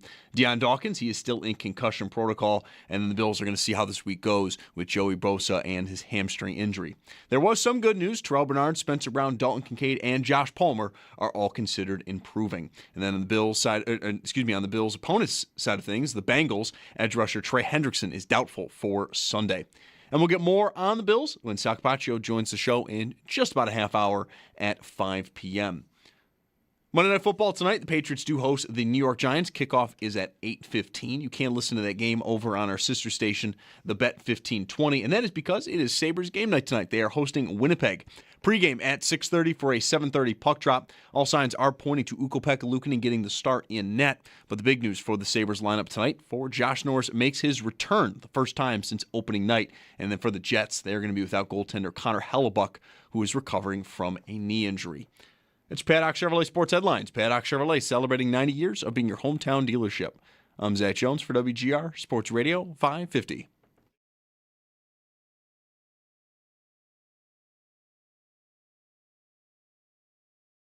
You know, you're always looking for that matchup. It's a matchup game, especially when you're on the defensive side. And you walk into the game planning meeting and you're saying, okay, hey, who's going to their number one receiver? Who's going to two? How do we match up across the board? Backs, tight ends. No different. So I thought Christian really did a great job of limiting their number one receiver last night, and give Bobby credit and the defensive staff in terms of the plan as well. Agree. Big game for Christian Benford. The Steelers are not getting a lot out of DK Metcalf, though, saying that. I mean, he's a big name. He's not had a good season. No. The whole thing with Pittsburgh is just not happening. All their tight ends, congrats on your tight ends. You know who's had a good season? It's the guy they traded. Pickens has had a pretty good season. Oh, yes. He's pretty good. I think they thought they were replacing Pickens with Metcalf. And, I don't know, maybe their passing game would still be stalled even if Pickens were still there because of how Rodgers is playing and how quickly he wants to get rid of the ball and whatever. But, they're nowhere. Like, they're paying Freiermuth a pretty big salary, and he doesn't exist. And, I don't know. The whole thing's just kind of a mess. Metcalf leads the Steelers with 45 catches, lest I be accused of throwing stones here. Shakir with 55 to lead the Bills. Keon Coleman is second, and we got Keon Coleman back yesterday. Okay. Sure. Sure. I'm not against him ever playing again. I never thought that they were absolutely done with him playing. They're so short there that, and I don't mean because he's tall. I mean, just, they don't have a great room at all, as evidenced by them grabbing Brandon Cooks. I mean, you see Adam Thielen is getting released by Minnesota, and I was like, okay, you try that out? I mean, we're like an open house here. Pretty much. Have you caught passes in the NFL? We might want you. So Coleman, I guess TBD. He has a chance to sort of reclaim a spot here. I don't know if one touchdown catch does the trick exactly. So there was volume there. He caught one other pass, I think, in the game. But it's hard to. He's still the same player that got benched. And if he'd been playing better, I think there would have been more of an uproar about him getting benched. But he's not. Like he hasn't been productive. He hasn't been helping them. So you're going to be a disciplinary problem. I think most fans just sort of rolled with it, and I'm included. Like, okay, sit him down. So he's back, and can he rewrite the end of this season for himself heading into year 3? I think we'll see. I felt pretty strongly that with the way the Bills were handling him in the run-up to the benching and then the benching that went on for 2 games, that if they could find a Saturday draft pick that's to their liking in the offseason, that they would move him in a second and just start over. Because I don't think McDermott wants the headache anymore. They did it with Elam. That was 2 years. only? I think it was 3. Was it with 3? Elam. Yeah. Yeah. It doesn't. It's two different things. It doesn't make you look better to dump a guy like that so young. Doesn't make the pick look better. Oh, at least you got something. But it's also like a lot of these kinds of things. Doesn't mean you shouldn't do it. It's not about how you look. Right. It's about value. And if you think, I mean, it blows up in your face if he's anything. Right. Elam, though, is already on Tennessee or something, right? Right. Like He got already, cut. Yeah, Dallas released him. So because that's maybe the worst look that could befall you as a GM, is if you bail so early on a guy and then he makes it, and that does happen. Yeah, it'd be pretty stark if they were done already. Not that one incredible, maybe bumping right up against all-time highlight catch does that, but Traylon Burks is this. Traylon Burks. He was a higher pick than Cole, right? Middle of the first round, right, to replace A.J. Brown. Yeah. Did they use the pick they got for Brown on him? Maybe. Anyway, I feel like that pick was in the teens. And, Tennessee just like, that was 2 years, right? Or was that 3, like Elam? Trying to remember which draft. Anyway, they bounced, and there he is making a Beckham-esque catch last night in the back of the end zone for Washington. It was only catch. Yeah, right. You know what we were first to? The gloves. A huge difference maker. There was another play I saw somewhere yesterday where you're not only seeing I saw a bunch of these. It feels like I saw a bunch of these. Where you're seeing the player almost stop the ball with one hand and then bring it in. But whether it was Burks, and I think it was, or someone else yesterday, they're catching the ball with 3 fingers in their one hand. Mm-hmm. It's not, they're not bringing it in. They're literally possessing the ball, which is really amazing. There's obviously there's physical talent involved, but that should not be physically possible to take a pass thrown at whatever velocity and be able to catch it in the cup of your hand on the point, right? Just without it even moving. What is on these gloves? You go back to Stickum. Yes, I do. Right. I go back to the banning of Stickum, not to Stickum itself. I don't go back to Biletnikoff. You go back to Biletnikoff. Right. It's all over his uniform. Yeah, there's yellow. Yeah, Lester Hayes. They all had this yellow goo on their pants. Yeah, exactly. That's exactly what it was. It was like a pitcher going out to the mound with a bunch of tobacco on his rear end to use to, grease the ball. Right. If they let you throw spitballs, right, they'd have that stuff all over their uniform. Right. And that used to be the case in the NFL, but then we don't want that. I don't think I've ever heard anybody else talk about the gloves. There was was it in the Bills game? There was a play I saw yesterday where I think it was a running back, and for some reason I have Gainwell in my head here, but I'm not sure if it tracks or not, where he reached down. It wasn't a spectacular catch or anything, and it wasn't a big gain, but I think he caught the ball really close to the ground with one hand and controlled it and, pulled it up. Yeah. I think that's right. That's right. Powers in Vegas. You see the first Devontae Adams touchdown yesterday. Now, these are great players. Yep. Powers and Adams. But this is really not – there's nothing cheap about the Adams one. I'm not saying there is. But it's just it looks so easy. And it's Stafford is getting pressured, and he reaches low behind him, Adams, and just catches it like it's just on the run, twisting his body. Super good. Right. Two more touchdowns for that guy. You sort of just imagine it making a suction cup sound. Yeah, right. You just stick the glove out there. Could it really be that easy with those gloves? This started for me with Diggs, because we got Diggs, and look how good this guy is. I knew he was good, but I didn't know he was great. And there were so many plays with him where the ball would just no matter what position his hands were in, I think the ball would just stick to his hands. I bet there's a little bit more to this. I'm not saying it's cheating. It's just no, right? I mean, everybody's got the same advantage. I mean, so I've been stuck on the gloves, so to speak, for a few years. The gloves are sticky. Exactly. We'll take a break. We're at Dash's Market on Hurdle today. Mission Give Where You Live to benefit the Buffalo City Mission.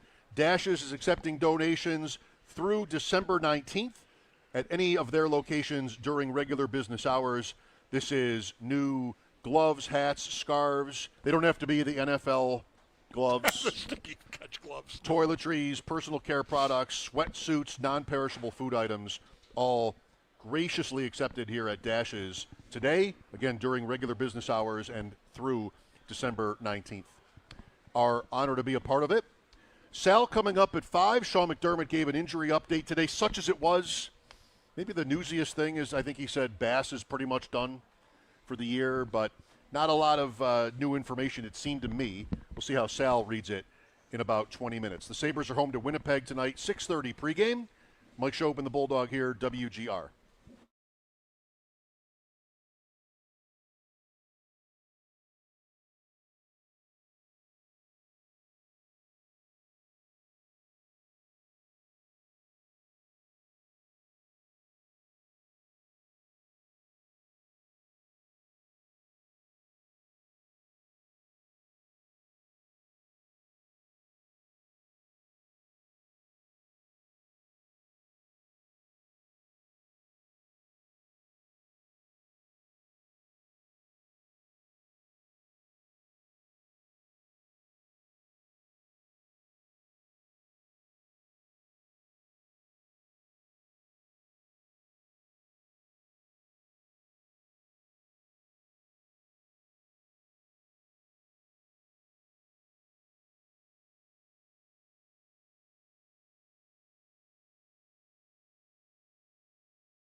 Welcome back. Football Monday on WGR. Mike Schopp and the Bulldogs. Sal Capaccio coming up at just after 5, so in a little more than 10 minutes.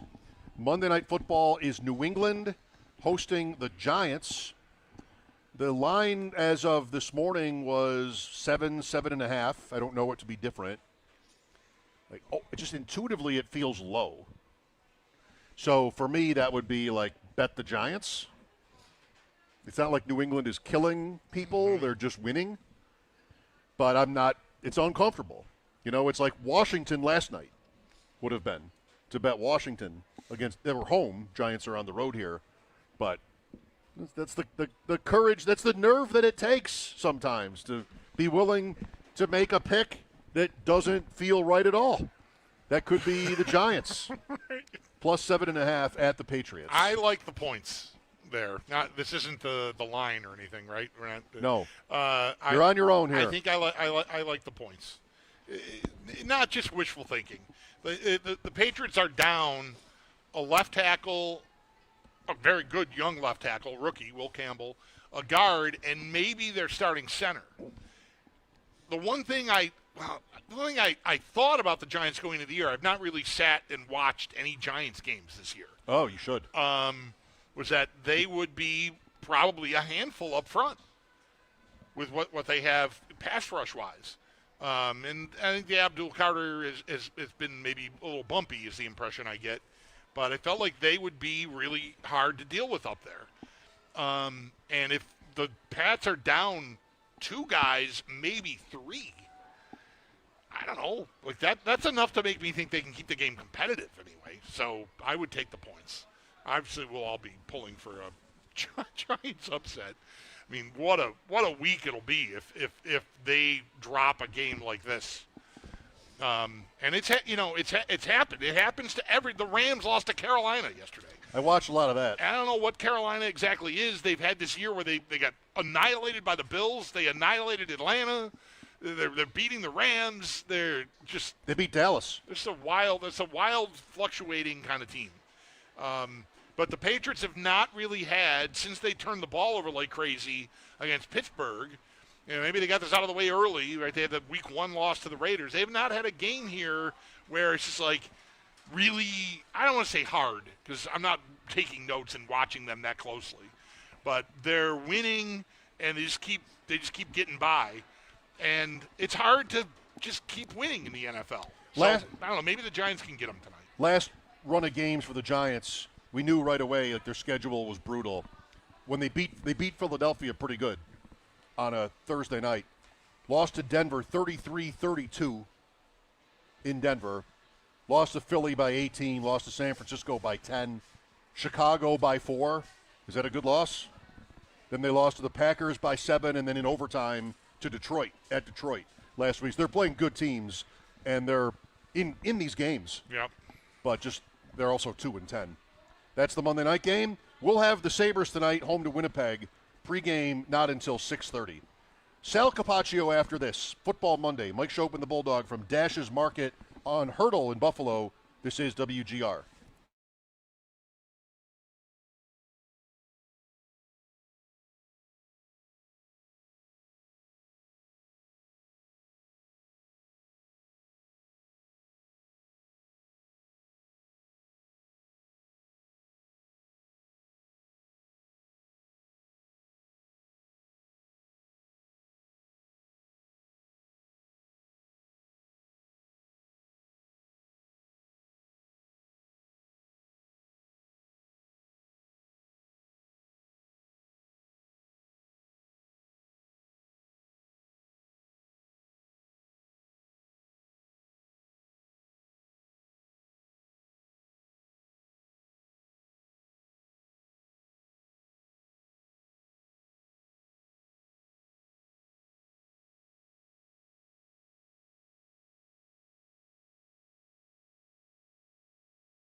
Some injury updates for the Bills as head coach Sean McDermott wrapped up speaking with the media earlier this afternoon.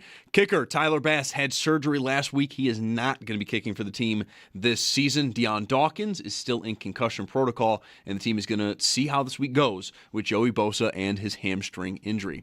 There was some good news. Terrell Bernard, Spencer Brown, Dalton Kincaid, and Josh Palmer are all considered improving. And for the Bills' next opponent, the Bengals, for them, edge rusher Trey Hendrickson is doubtful for Sunday. We'll get more on the Bills, and stay tuned. Coming up next, Sal Capaccio will join the show. This week, though, in football is going to wrap up tonight with Monday Night Football. The Patriots do host the Giants. Kickoff at 8:15. You can listen to that game over on our sister station, the Bet 1520, and then some notes around the NFL. Vikings have waived wide receiver Adam Thielen. Browns defensive tackle Malik Collins is going to be missing the rest of the season with a quad injury, and Colts corner Sauce Gardner expected to miss a few weeks with a calf strain. Over to the Sabres, it is game night. They do host Winnipeg. Pregame at 6:30 for a 7:30 puck drop. All signs are pointing to Ukko-Pekka Luukkonen getting the start in net. But the big news for tonight, forward Josh Norris returns to the lineup the first time since opening night. And for the Jets, they're going to be without goaltender Connor Hellebuck, who is recovering from a knee injury. And we're kicking off Mission Give Where You Live today to benefit Buffalo City Mission, powered by NYSAG. Now, through December 19th, you can donate brand new sweatshirts, sweatpants, hats, gloves, scarves, and non-perishable food items to help keep our community warm and fed. Just stop by any Dash Market location and drop off your donation in the Mission Give Where You Live donation bin. You can also donate online through the Buffalo City Mission Amazon wish list. Schopp and Bulldog are, of course, right there broadcasting from Dash Market at Hurdle Avenue today. And Mission Give Where You Live starting today, sponsored by the Barnes Firm and Dash Market. Get all the details at WGR550.com. It's Paddock Chevrolet Sports Update. Paddock Chevrolet celebrating 90 years of being your hometown dealership. I'm Zach Jones for WGR Sports Radio 550.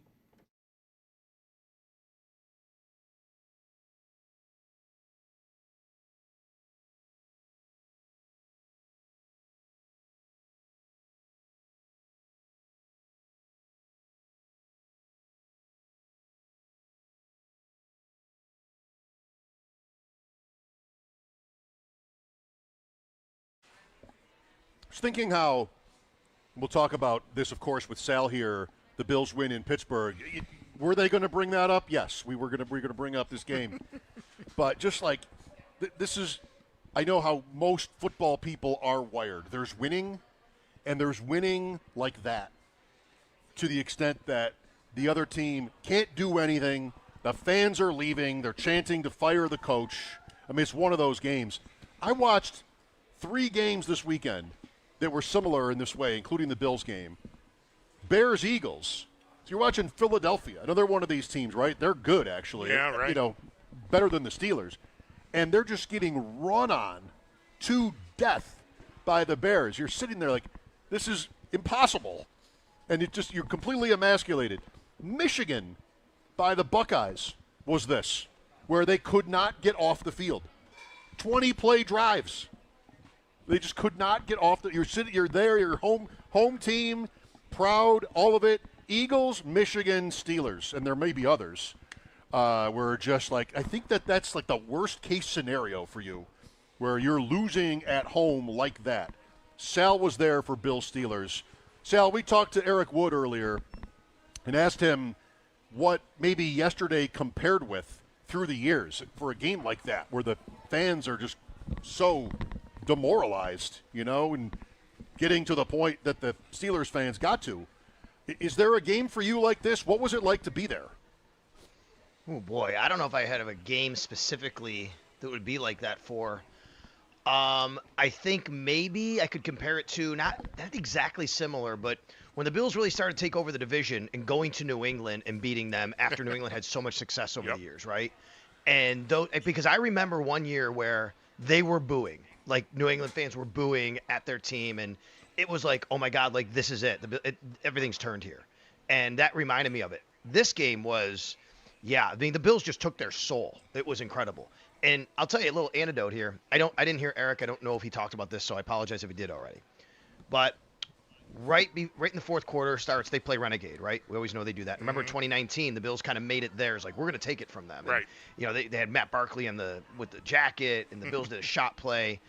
Well, we were debating on the radio broadcast during the timeout, are they going to play Renegade tonight? Because you can't play that right now, right? Like, you can't play that song in this environment right now. They're already booing, and they were frustrated. Well, sure enough, a little while later, they start playing it. And guys, I'm telling you, Bills fans loved it, and Steelers fans hated it. It was incredible. And Bills fans were going crazy. Like, it was their song, and it was charging them up because of the score. And that really brought out exactly everything you're talking about. Yeah, we talked about this with Eric, and I said it's one of these moments where whoever, you know that's at the top of the pay scale in any organization, the person that is running the Jumbotron effects and planning when to play those things and whatever. But that's a moment where somebody's got to just, not today, because it just makes it worse. I compared it to when they play the goal horn if your team is losing by 6 with 2 minutes to go. Like, what are we doing here? But they do it. But they do it because it's like it's just the mechanism is in place and like whatever. It's the experience. But man, you got to know better than to play that song if you're the Steelers. I don't know. Last night. I think you do. You just do it. I think it's a bigger story if you don't. Yeah. I mean, if you're there, it's weird. It's just you're probably right. The game wasn't like super over either. I mean, it felt like it, but it wasn't 40-7. The story was, though, Mike, in the stands, like, they're chanting Fire Tomlin, right? Fire Mike Tomlin. They're chanting Fire Tomlin in the stands. And, I mean, it was ugly. It was bad. It really was. Then you play the song, but you just play the whole album. Right. To try to drown out the fans. You just play all the Styx greatest hits. Here, would you like Come Sail Away? Let's play that. Let's do all Mr. Roboto. Yeah, I know. There you go. I love it. I don't know if, again, and maybe you guys touched on this with Eric, but I brought this up on the broadcast yesterday during the game, and I'm telling you, the tenor of the game changed when Josh got hit. Right before the 2-minute warning, Josh gets hit by Patrick Queen. There's no penalty. Debatable whether it should have been or not, right? I thought there should have been, but there wasn't. There's a little skirmish on the sidelines. Now, I'm not saying the Bills didn't come prepared to play, but I thought they were playing a little tentative, like not trying to make mistakes. And then, of course, they made mistakes. And, man, they're in this environment. It's funny. You guys have seen all the right moves with Tom Cruise, right? I mean, you've seen it. And they're rolling in on the bus, and it's that western Pennsylvania hills, and it's just misty November, and it's going to be tough football. When you're in Pittsburgh in November, it's like that. There really is a mystique to it, and you get a little bit intimidated, like, man, like, you're coming into Pittsburgh in this environment. And I think the Bills kind of started off like that. Not saying they were intimidated, but I think they were just afraid to kind of make a mistake. When that happened, I was right there when Josh got hit. And I'm telling you, the tenor of the game changed. And from that moment on, I know the Bills only got a field goal. They went in the locker room. They come out, they scored after the halftime. The Bills' attitude changed after that play. And I thought it was really interesting. I've seen one scene from that movie many times, but I don't know the movie itself that well. But yes, you're totally right. I mean, the mystique is a great word for it. And the Steelers they did look like the Steelers. They couldn't score, but you expect physical and almost brutal. Take your shots, right? And maybe that can fire up your opponent, and maybe that's actually what happened. And Queen gets hurt on the next play, I think. Yep. Yeah. So. And I'll say this. If I had like an ability, someone had put down in front of me, can you call the next play and bet on it? I mean, I was certain of anything I've ever been certain in my life that Josh Allen was running the ball in the next play. Because when he got up, he was pissed, and they were mad, right? And like I'm thinking, it's 3rd and 2. Joe Brady's calling Josh's number because he will not be denied in this next play, and he ran the ball and he got a first down, and Patrick Queen got hurt on that next play. Yeah, Allen's going whether he calls the play or not. Seeing as how we're here, let's ask you about something else that was talked about a lot in post-game, and that was whatever altercation there was between Josh Allen and Cameron Hayward. Hayward accused Allen of kneeing him in the stomach. Ivan Zapruder filmed the replay enough to make a ruling on it. But do you have any details, any kind of vantage point at all? I mean, it's more in the middle of the field, not right on the sideline like this other confrontation was. But did you learn anything about what Hayward was on about and whether he had like a legitimate beef? He said Josh kneed him in the stomach. Jenna Cottrell from Wham in Rochester, she was on the field taking video. She posted some video. I reposted it. And she has the video of where they kind of got nose to nose with each other. There is nothing there that shows anything that Josh Allen did to Cameron Hayward. Some people have pointed out, though, that it might have happened earlier in the game where you can't really see much, but it's possible that Josh, they kind of need him to get him off him. What Hayward said was, Josh told him, I had to do something to get you off of me. I don't know. I will tell you this. In the locker room after, David Edwards was not happy with Cameron Hayward. I asked him about what I just talked about. I asked a lot of guys about the hit on Josh, and to a man, they were like, yeah, we were mad. That kind of changed and gave us what did Alec Anderson say? He said, we had to get our jaws about us because this was going to be a Mike Tyson fight, right? I mean, Alec Anderson's a great quote. He was, he was great after the game. And then David Edwards, who's kind of a, unassuming guy. I don't talk to him very much. And when I brought it up to him, he mentioned Cam Hayward and what he did to Josh and how that also was a part of it. So yeah, there was something there. I don't know. And I'm like, what did Hayward do specifically? I mean, when he got into his face, he was mad at Josh, but Josh didn't really do anything to him. So who knows?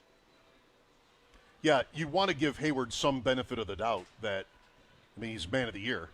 That doesn't mean necessarily much about how he competes. It's just you go through a lot playing that position. He's a respected veteran player. Yeah. You've probably seen it all. Yeah. And so to kind of lose it like that, something unusual, he thought. I wonder, I heard Steve Tasker on my long drive from 3 blocks away to come to Dashes where we're broadcasting today. I did hear enough of their show to hear Steve posit the theory that maybe Hayward was looking to do something for his team similar to what happened with the scenario with Patrick Queen and Allen. And that maybe that was he was just trying to fire up his team by getting, in what looked like a confrontation, and maybe the whole thing was nothing. Could be. And there's video, and people have seen it. I know he's the man of the year, but he punched, he punched Justin Herbert when he was down on the ground, and there was something he did to Joe Burrow. And hey, look, Josh is also the guy that he wins he gets nominated for the Bills, man of the year or sportsmanship award guy. I'm sorry, not man of the year, the sportsmanship award. And yet he's also talked about as the biggest trash talker, right? So there's a dichotomy in there for these guys somewhere. There's not exactly guardrails on those, right? Yeah. Those awards. And he's a flopper, Allen.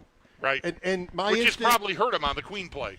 I thought right away, his reputation for trying to draw calls probably hurt you there. Yeah, and I would say to that, my instinct is usually because fans are so one way normally with this stuff is like, well, that's, I don't know, you're probably just biased, but I can't believe that wasn't a flag.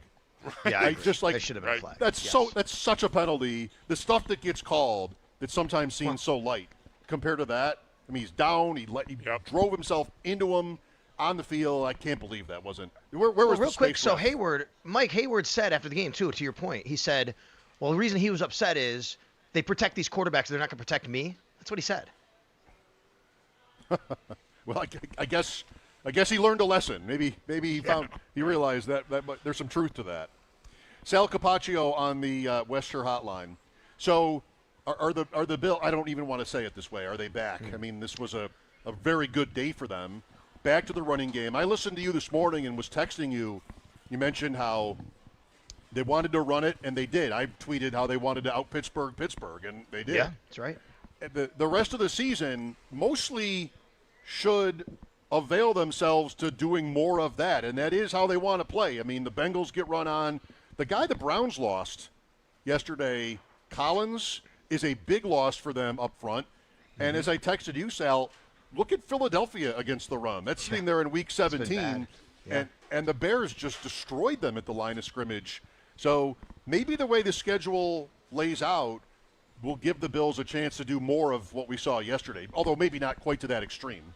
I'm also interested to see without Milton Williams what the Patriots are over the next few weeks. The Bills play them without him.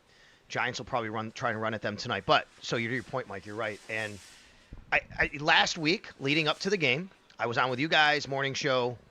It was the most layup analysis leading up to a game on building a game plan, if you will, that I could ever give. It was easy. It was easy for anybody who watches, pays attention, covers this team to understand what the Bills were going to do or try to do. All you had to do was listen to Sean McDermott. That's all you had to do. And he said how many times about their quarterback, Josh Allen, getting hit, how often he did, and how unacceptable that is. And you knew they were going to go into this game. Remember I joked I was half expecting to see receivers in pass pro drills, Bulldog, right? It was the most easy analysis ever to say, Guys, the Bills are going to protect Josh Allen like Fort Knox this week. They're going to build a fort around him, and they're going to protect those offensive tackles by going quick game. That's what they did. That's what they did. And you know what?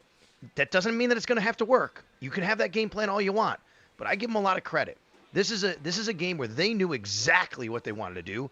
They knew exactly how they had to do it, and they executed it. And that goes to Sean McDermott and Joe Brady, and I think especially Aaron Kromer and Austin Gunn for getting those two guys ready. That's Austin Gunn is, by the way, Kromer, the assistant O-line coach.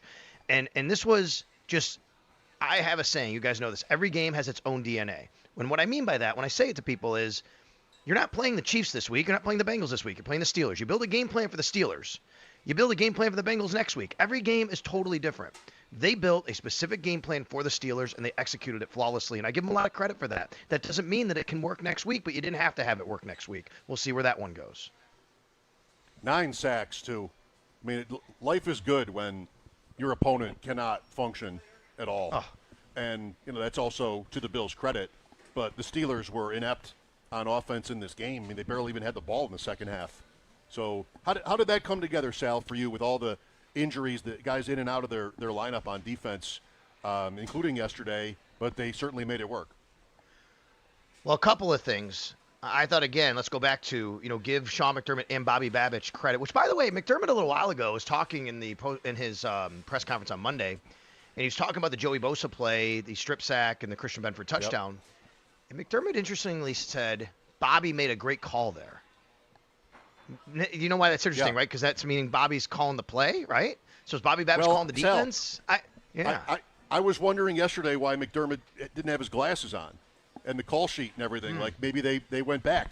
I don't know if I'm that's overreading a great it, point, Mike. I didn't think about that. That's right. I think they had a good game plan, but again, this was a really thought out game plan that to me was simple analysis. What did we say all week? All week leading up, saying Aaron Rodgers doesn't throw the ball down the field. He has handoffs. His throws are handoffs. They're near the line of scrimmage. And what the Bills did in this game to me, they went into this game with the same game plan they played Tua Tagovailoa. Take away his first read. You come up, you take away your first read. And in this game, Christian Benford shadowed DK Metcalf. We're going to take him away right off the line of scrimmage. Not going to let him give any room here. You're not going to breathe right off the line of scrimmage. Take away Aaron Rodgers' first read, because what do the Steelers want to do? They do not want to have Aaron Rodgers sit back there with that wrist and sit and have to run around and take shots. So they're going to get the ball out of his hands quick. They're either going to run it or do that. We knew they were going to run the ball. They came into the game looking to run the ball. They went with a lot of heavy personnel, and they have a lot of heavy guys they can do that with. So how did the Bills counter? They went with 3 linebackers, a base set. And guys, I'm telling you right now, the Bills are going to be faced with a very interesting decision, because Shaq Thompson is making this defense better than what it was with Terrell Bernard in the middle. And I know Terrell Bernard's been dealing with the ankle injury, and I do think that's a part of it. I also think it's because teams are running on the Bills, and Terrell Bernard is more of a sideline-to-sideline guy, where Shaq Thompson is more of a downhill guy. And I think that they're coming to a point when Terrell Bernard gets healthy, if Shaq Thompson's also healthy, they're going to have to make a decision. Yeah, I wonder if that becomes maybe something of a timeshare like we saw with Poyer and Hancock, although Hancock barely played yesterday. But, passing down versus running down, that kind of thing. But I agree, Sal. I'm not ready to agree to Shaq Thompson coming off the field anytime soon. And look, I think Matt Milano's playing better. And I think that's partly because he can do a little bit more when you have a guy next to you that's being able to go downhill and you have to account for him. It's also because I think in these base defensive sets, when teams are running the ball, Matt is such a high processor. He can get to where he needs to go. I think he's playing better. Mike, you asked what the difference was. One of the big differences in this game from field level, and then I went and checked right before I went on with you guys, tackling. They made tackles in this game. They have not been the best tackling team this year. They made tackles, and this was the number one offense in yards after catch they faced. The Steelers, they're very good in yards after catch. Get the ball out, get the ball in guys' hands, let them go.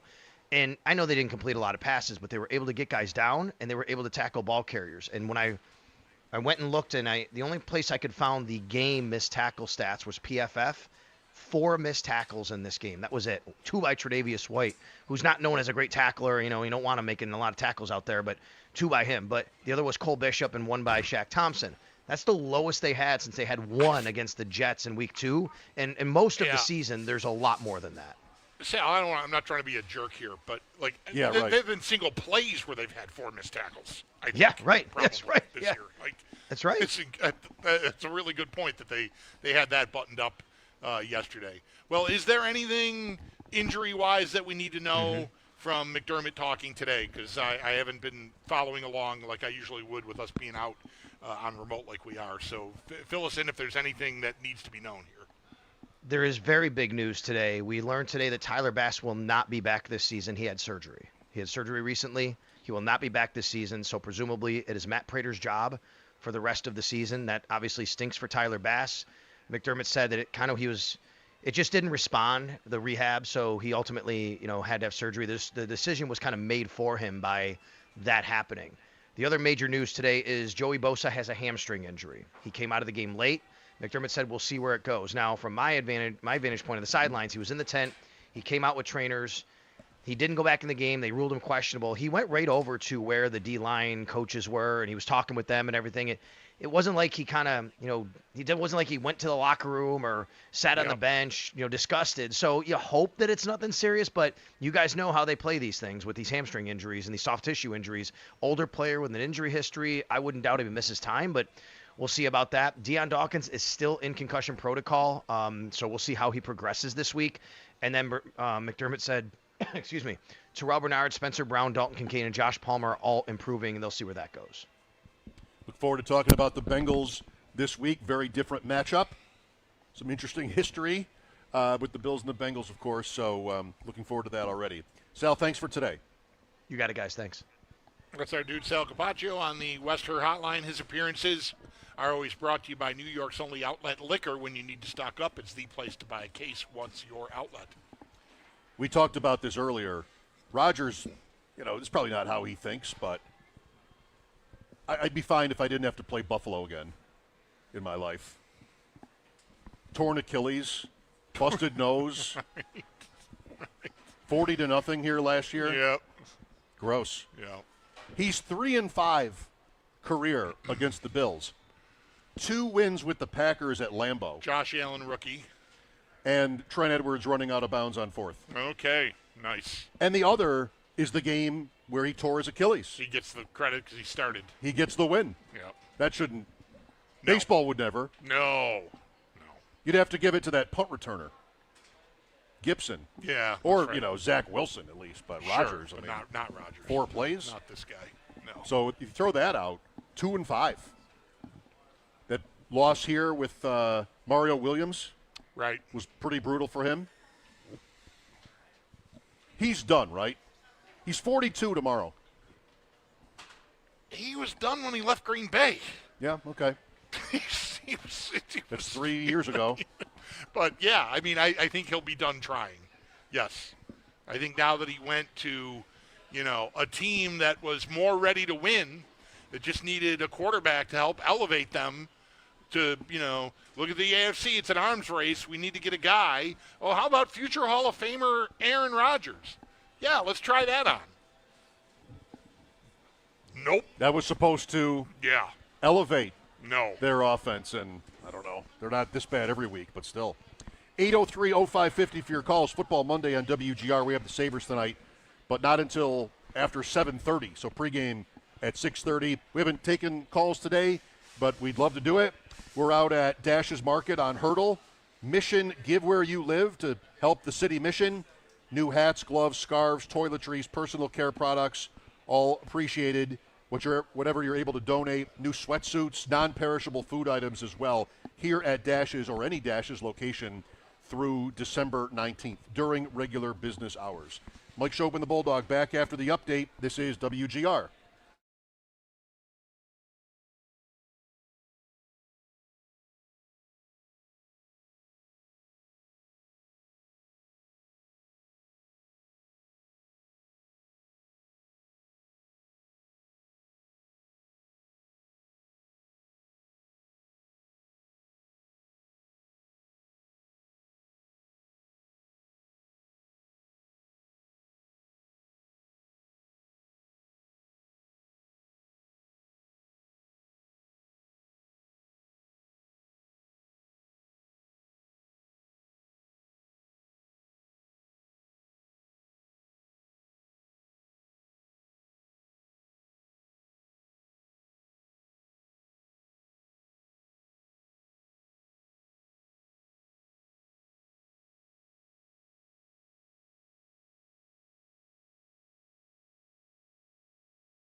Injury updates courtesy of Bills head coach Sean McDermott following yesterday's win over Pittsburgh.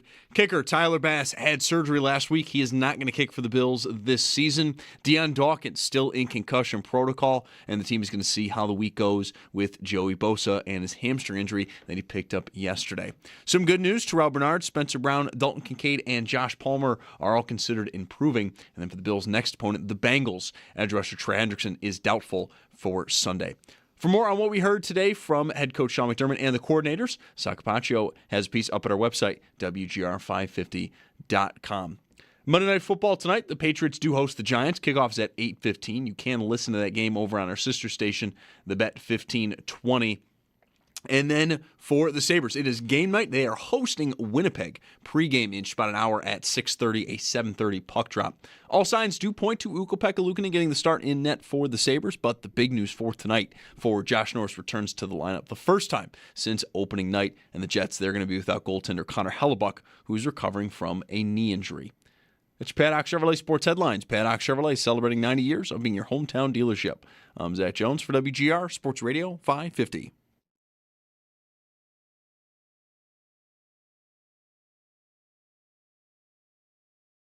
Can you talk about it, or?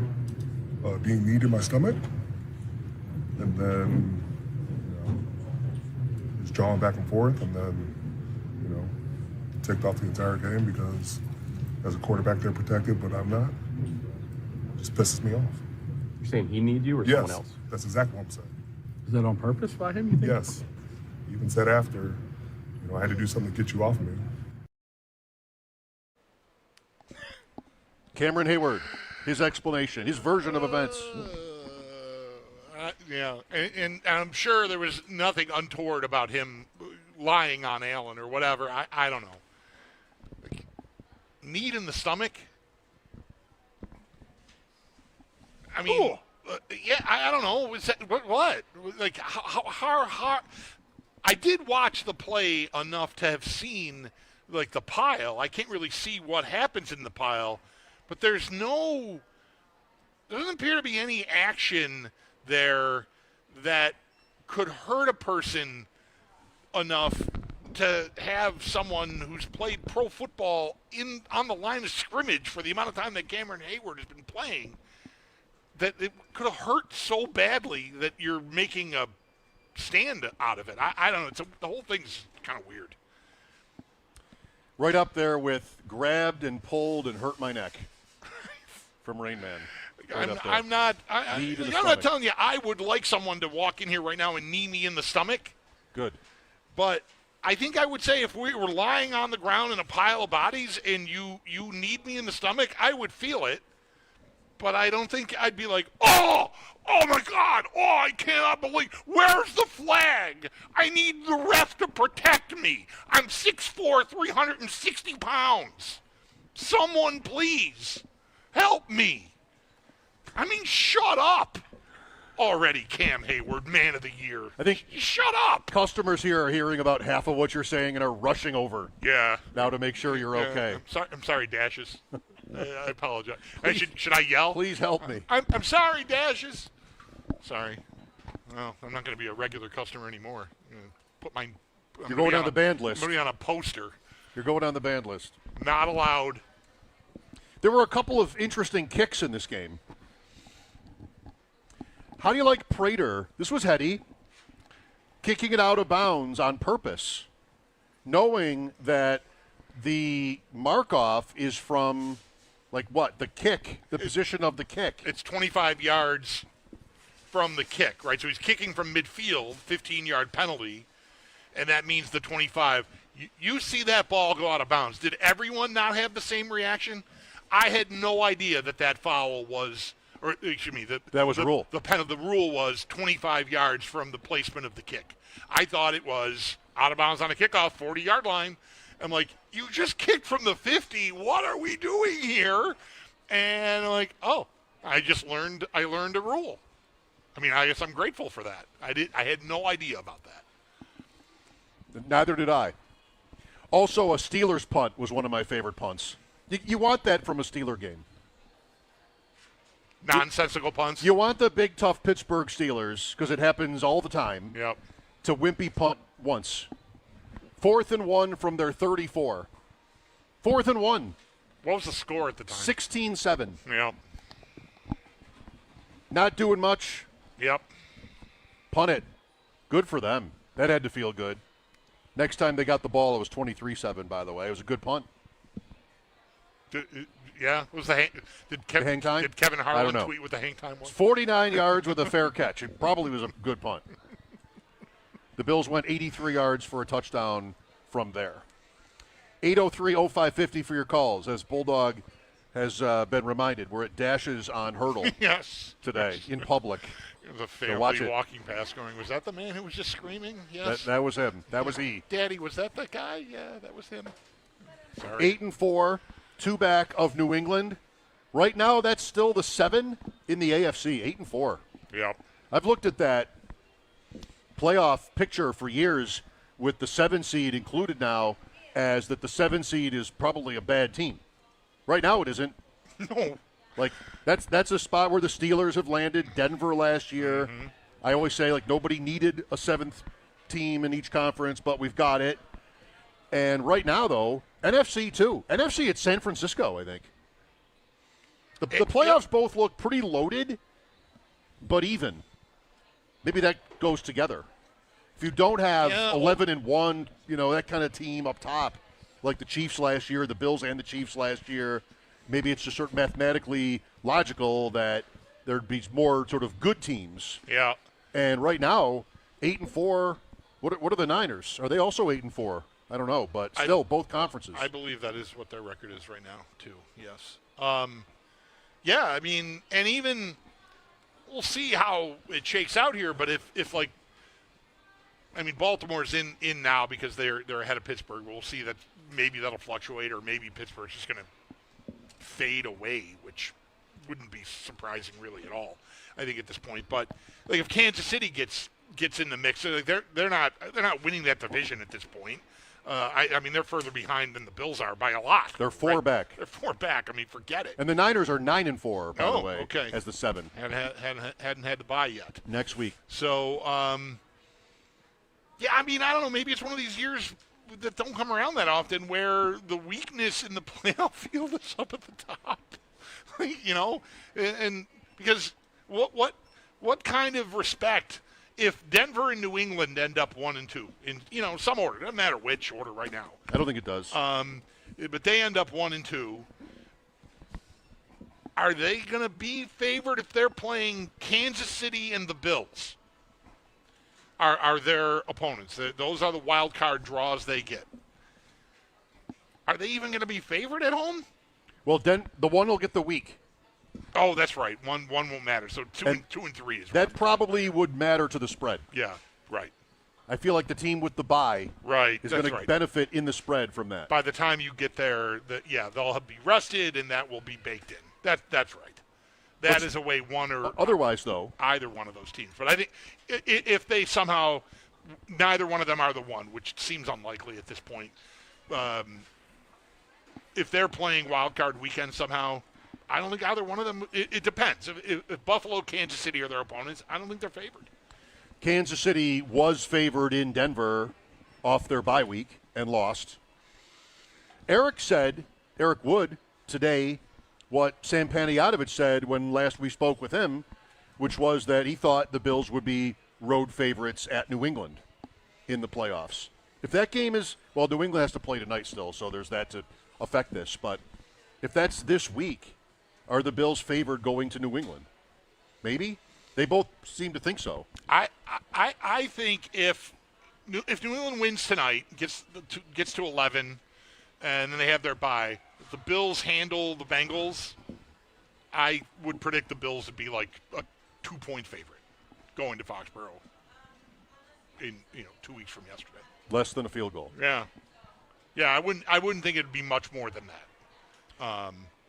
But and I would think the playoffs would be the same way, of course. But this game will inform that, right? I mean, if New England gets them again, then I take it all back. Like this is I guess I'm assuming, talking about this playoff idea, I'm assuming a Bills win in Week 15 when they go to Foxborough. If they don't get that game, obviously there's no catching them, and I think if New England has swept the Bills, I think you're probably an underdog going there in the playoffs. Yeah, might agree with that.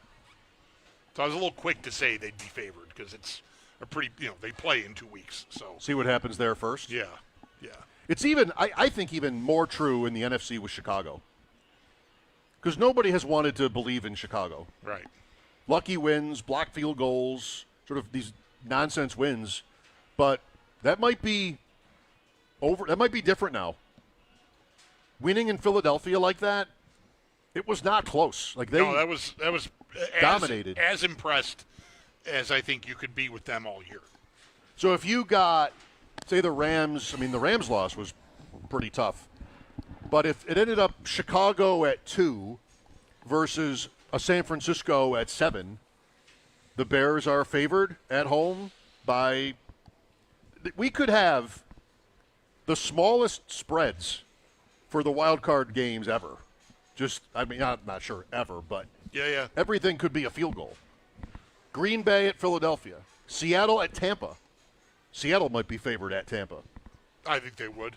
Buffalo at New England, or Buffalo at Jacksonville, or Baltimore, or Indianapolis. All of it. I love it. It's fun. It's different. Yeah. The last few years, this isn't really a Bills point, so hang on, but the last few years, it's unusual that you had, in the AFC, the last 2 years, the 4 division winners have been the same. For years, we've known it to not be like that normally, that somebody will come from last place, or you just won't have repeat champions all over the place, but we have. And this year, we're in a spot where we might not get any, at least in the AFC. Baltimore is still favored to win their division, but Houston isn't. They could still do it. Yep. Kansas City isn't. Buffalo isn't. I got in on Houston and Jacksonville when I decided the Colts were actually not good 2 weeks ago. And they've had close games, the Colts, but they've lost. Mm-hmm. And the cash-out options, Bulldog, would impress you. Oh, yeah? You love a cash-out option. You don't always take it, but you love the option. I almost never take it, but I'm always curious to see what it might be. I have to figure out how I want to play it, having bets on both Jacksonville and Houston, because they both can't win it. Right. So at some point, I want to get out of one of those. But I don't think it's this week. No, you got to wait. Yeah. Indianapolis at Jacksonville this week. And Houston has a good one, too. What is Houston this week? It's good. Oh, Chiefs. Arrowhead. Mm-hmm. That's on Sunday night. What do I want to happen there? Right? I don't want Houston on my tail. I'm a little worried about them, how they handled the Bills, but they can. How many losses can Kansas City withstand and still make it? Well, probably not 2 more. The next one is 7, right? They're 6-6. Let somebody else beat them. I don't think I'd like to keep Houston out. They're a little scary. That defense was wicked, and yeah, they're in my head. I don't think I fear them more than the Chiefs, but it's close.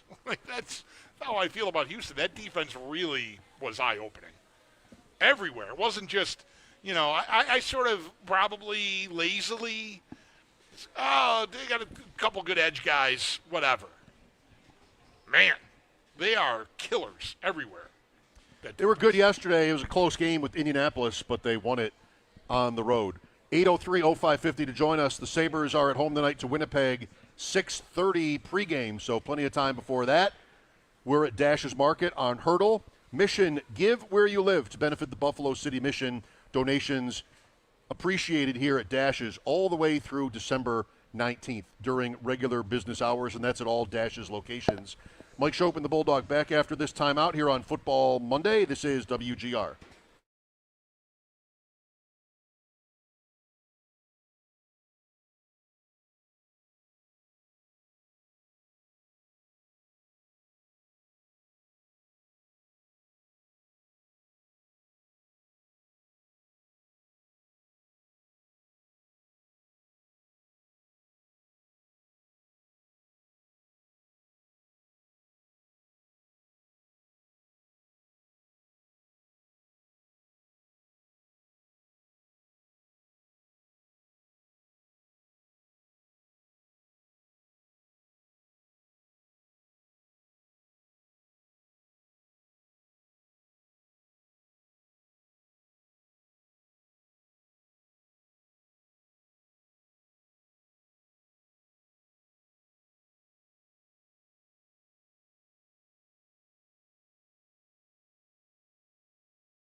Football Monday, Mike Schopp and the Bulldog will get back into yesterday's Bills win shortly. Sabres and Jets tonight, pregame at 6:30.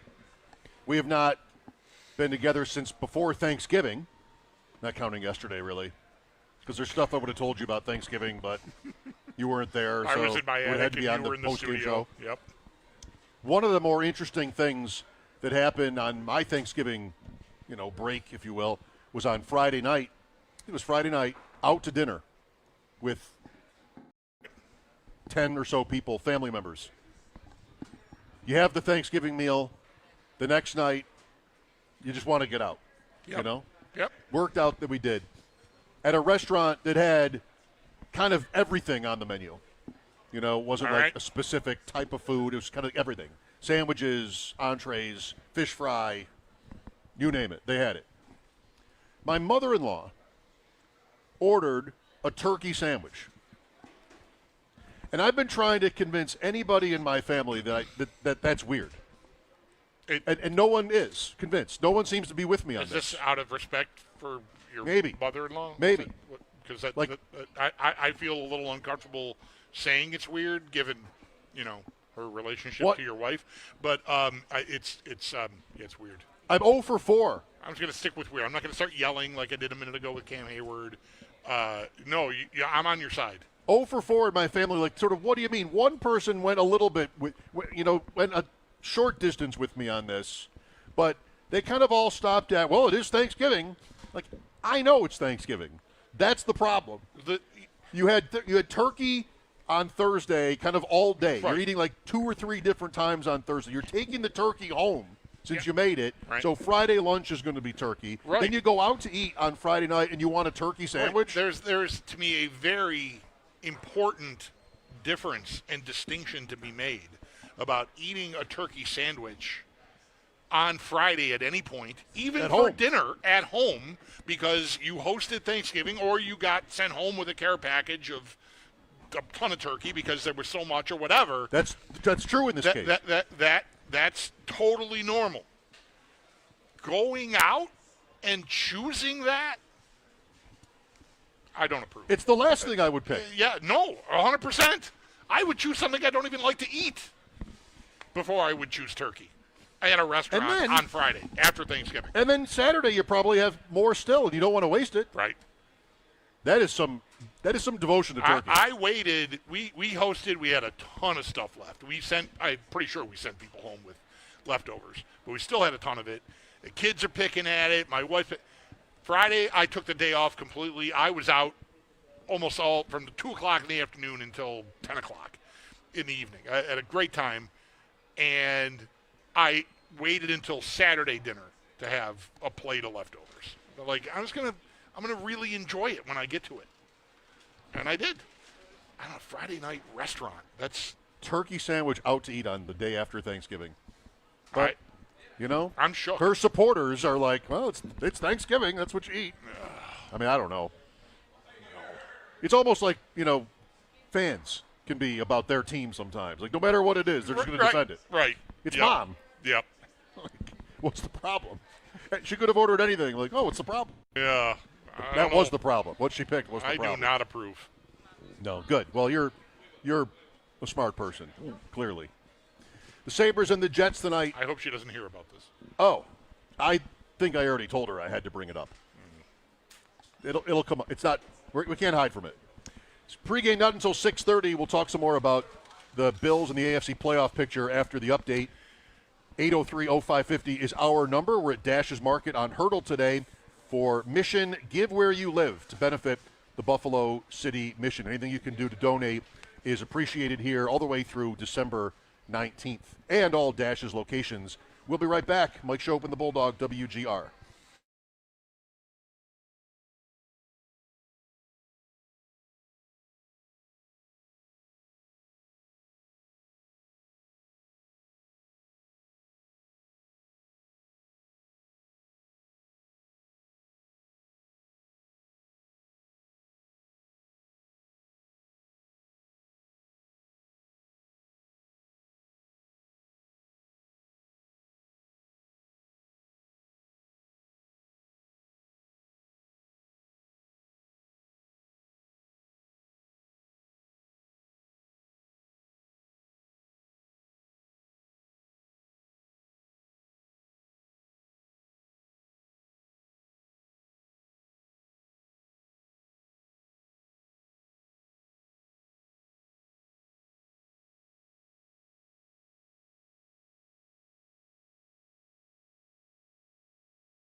McDermott did speak with the media following the win over Pittsburgh yesterday. Some bad news. Kicker Tyler Bass had surgery last week. He is not going to be kicking for the team this season. Deion Dawkins is still in concussion protocol, and then the team is going to see how the week will go with Joey Bosa and his hamstring injury that he did pick up yesterday.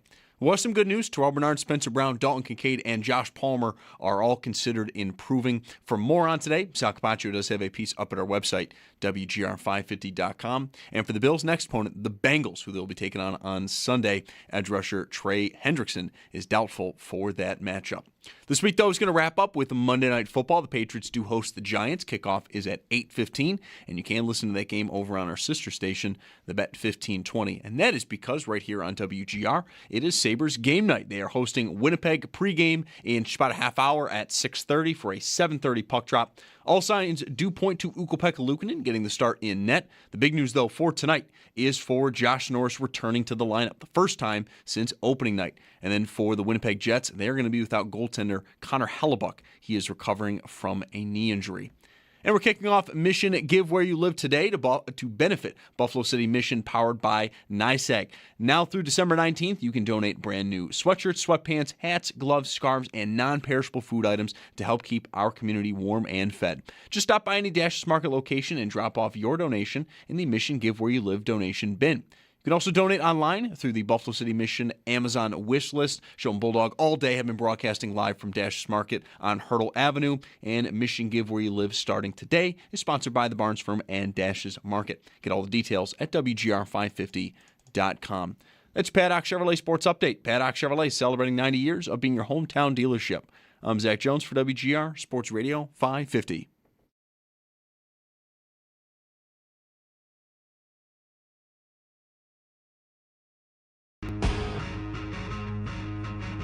It's Mike Schopp and the Bulldog. Allen gonna keep it, gonna look to bust it outside, lowers the shoulder, the surge pushing him forward, progress, he's in for the touchdown! The Beast has been released! Ty Johnson just kind of made an adjustment mid-play. I kind of followed him and got out to the right, got stood up, but the O-line coming to throw me in there was pretty cool. Rodgers darting, pressure in the pocket, he sacked and he fumbled, it's scooped up by Benford, and he races to the end zone for the touchdown! Joey Bosa with his team record, 5th forced fumble of the season. Got into a rhythm there that second half. Obviously, the fumble touchdown to start the second half off, it gave us a huge jolt of energy, get the ball back, we score. Early on, we want to change that, but we figured it out, and that's what we got to be moving forward. It's Mike Schopp and the Bulldog on WGR Sports Radio 550. Football Monday continues from Dashes Market on Hurdle today. Working for the Buffalo City Mission. Donations encouraged and appreciated here today during business hours, and then also every day at each Dashes location through December 19th. The Sabres game's a little later tonight. They're home to Winnipeg, so we won't have pregame until 6:30, but we'll be with you then. Until then, more on yesterday's Bills win in Pittsburgh. The numbers are, well, it's what you saw. It's probably what you'd expect. 26-7. The first downs were 26-10. The Bills outgained the Steelers by 206 yards.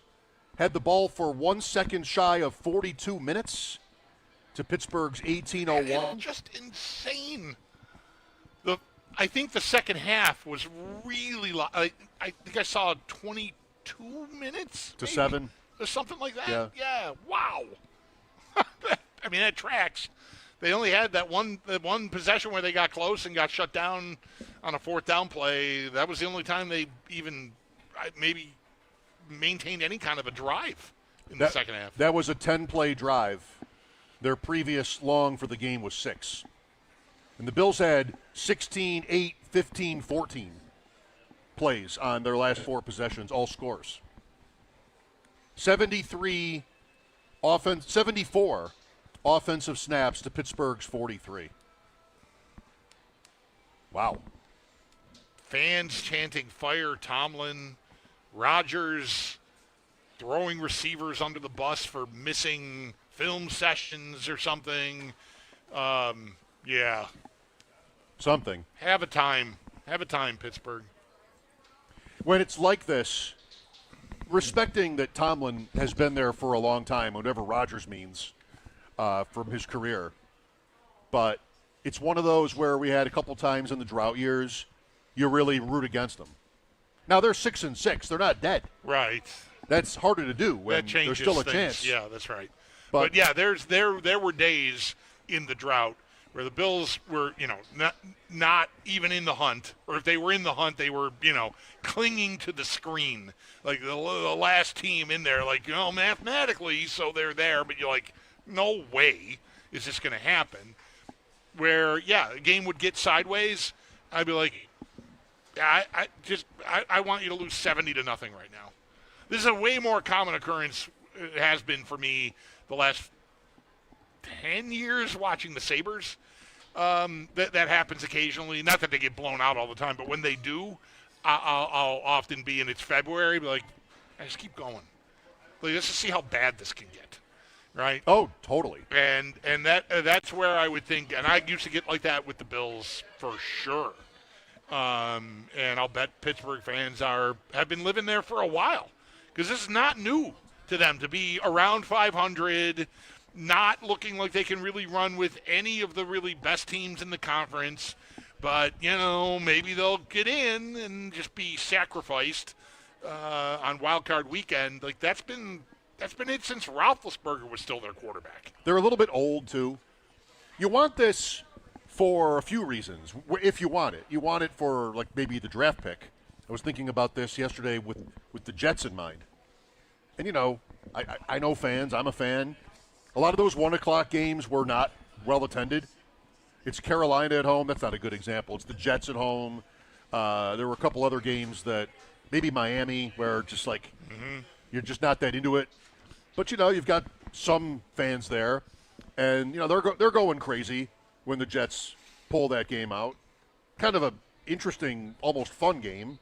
Yeah. But I know how I'd be. Like, why do I want this? Right. They have a chance. They would have had a chance at the first pick. Like, they're almost out of that now. Not all the way. Right. So you can have that, and that, of course, is always debated, how much that's worth. And not that wanting a coaching change can be any less divisive, but that's almost always where my thoughts are centered. When in that moment with a Bills, I wouldn't necessarily be thinking about the draft pick. I'd be thinking, if this gets bad enough, you'll make a change that I think is needed. So get bad enough. I want change. So stink it up. That was Marone. That was Gailey. It really didn't get there with Rex because they did that before the season was over. Yep. Barely. Yep. But Duran, I think, was Duran. Yeah. They have to lose more for you to feel that ownership will make a move. Right. Well, that could be the case with the Steelers, but they're still in the standings, probably about almost exactly where you'd expect them to be. 6-6. That's kind of what they've been. And they play the team that passed them in the standings this weekend. They play them this week. They still have 2 with the Ravens. Right. Starting this week. They're still live there, but boy, I don't know. I guess it really depends on what kind of form the Ravens are in. Which doesn't look great right now. But if they're like even like 60% of the Ravens, I think they should. I mean, the Bills did that to them yesterday with, what? All they did was run the ball. I mean, I would say that's easy. But Pittsburgh was so meek. I mean, they just could not only could they not stop the Bills, they could not run on the Bills. Everybody runs on the Bills. The Steelers could not do it. Yeah. So I'd be surprised if they made it at this point, but I don't know. It's the NFL. It's about the life cycle, how you feel. I think maybe how most fans would feel if they had made a coaching change last year, and they do have a new quarterback. If they had done whatever the thing is last year, and we're sitting here tied for first with 2 left with Baltimore, I don't think no matter what they look like, you're not rooting for losses. That's right. You already had your thing. You got what you wanted. You got your new regime, and now you want to see him make it. Right. And then, surely there are people like this in Pittsburgh where they're making the same points, the optimistic points about how there's no super teams. Just get in. Aaron Rodgers is our quarterback. You have a good day, and, maybe I can pull an upset or two. Sure. I mean, you've said it about Rodgers. Sure. Yeah. You never know if he's going to have that day. I mean, I think they're way fewer and far between at this point, but you never know. He's had an incredible career. He's certainly competent and capable, but it doesn't look good now. Yeah, I think if they had a different coach and Rodgers, although that would probably be weird. They probably would have just started completely from scratch. But still, yeah, I think it would be very different. Because right now, it's just the familiarity of, and it's just so repetitive. We're just doing the same. It is, I mean, they're in the playoffs. They never have a losing record. But it feels to me, it would be hard to not feel like we felt during the drought, I think. Because I think realistically, you strongly suspect, I can't say you have no chance because of this point about Rodgers and a good day and who knows what happens, right? But it just feels like you're never going to get out of this purgatory you're in. If making the playoffs every year is purgatory, maybe it's not. That's too strong. Maybe just missing, right? Being in the hunt but never getting there. That's more purgatory than what the Steelers are doing, but still. There have got to be fans who don't like feeling this, but feel like, please just have a losing record so I can fire you. Or maybe you'll quit. Like, it's out there again. Schefter's talking about how, and we talked about this last week. Yeah. They won't fire him. That's what our guest said. Right? Will Graves. Yeah. Said. He's just too much. And I think after we talked to Will, I said, maybe it's a deal where the Roonies, he comes in and they're sort of like, dude, come on. Like, will you please resign? We don't want to fire you. You've meant a lot, but like, we're done here. We're done. And maybe a losing record gets them closer to doing that. So I would bet that there's Steelers fans that don't feel good thinking it, but are rooting for them to end up, 7-10. Just because let's get on with it already. Their first ever losing record under him. Right. It would be. Well, from our side of it, I said this earlier and also yesterday, I think that those are the richest kind of wins to go to as a visiting fan. When the home fans are losing their mind. Oh, yeah. And they're not used to it. They don't understand what's happening to us right now. Like, they should be losing their mind. The Sabres won in 2006 when they eliminated Philadelphia in a blowout. I don't mean the one here, which was 8-0, but it was some 7-1 or some 7-2, I think. 7-2. Game 5 or Game 6. Game 6, yeah, right. In Philadelphia, and I mean, maybe they're throwing stuff and just not being able to cope. Those are the best when that happens. Mm-hmm. Sal mentioned that Patriot game. That's what I mentioned when Eric was on. The phone. Like, this is not supposed to be happening to us. Right. And it is. And so we're going to act, like children. That's just the best when you're on the other side of that. So yesterday would have been great, I think, for fans who have gone to that game. Pittsburgh left has Baltimore away this week, home to Miami next Monday night, at Detroit, at Cleveland, and then the Ravens at home. 5 games. With Sal, we talked about this a little bit, and he had this on his show, how yesterday the Bills got back to how they want to play. I mean, I think maybe most of these games they want to play that way, but can't. Where you're just dominating on the ground and, both sides of the ball up front, and it ends up being pretty easy. But they have a schedule where they could do more of it. Cincinnati, you can kind of do what you want. Most of the season that's been the case with the Bengals. It'd be a really bad sign if the Bengals defense is a problem. Right. Then it's New England the following week. A little bit harder. Yeah. At the Browns. The Browns have a reputation for a good defense. They have Myles Garrett, but they lost a key player up front yesterday, and I'm not sure that has to be impossible. Philadelphia in Week 17, that game on Friday was pretty incredible, how the Bears just blew them off the ball in Philly. Like, who expected that? I definitely did not. I thought their defense was kind of rounding into form. I really did. If I had to pick a team in the NFC 2 weeks ago, the Eagles, they'll figure out the offense and the defense. Those dudes in the middle, Carter and Davis, the secondary. I like a lot of the pieces there. But, yeah, I mean, they got manhandled by the Bears. The Bears. Well, you don't blame yourself. I mean, this is how it is with the NFL. We watched Philadelphia play Detroit 2 weeks ago. And Goff couldn't complete a pass. Right. So that's when I'm glad that's the game that had me thinking that's my team in the NFC right there, the Eagles. The talent on the quarterback has had great games in the Super Bowl. They'll figure it out. And then what have they do? What have they done since? They blew a 21-0 lead at their biggest rival, and then got run over by the Bears. Before that, they beat Green Bay 10-7 on a Monday night. That was 10-7 week. Raiders, Broncos, and then Eagles, Packers.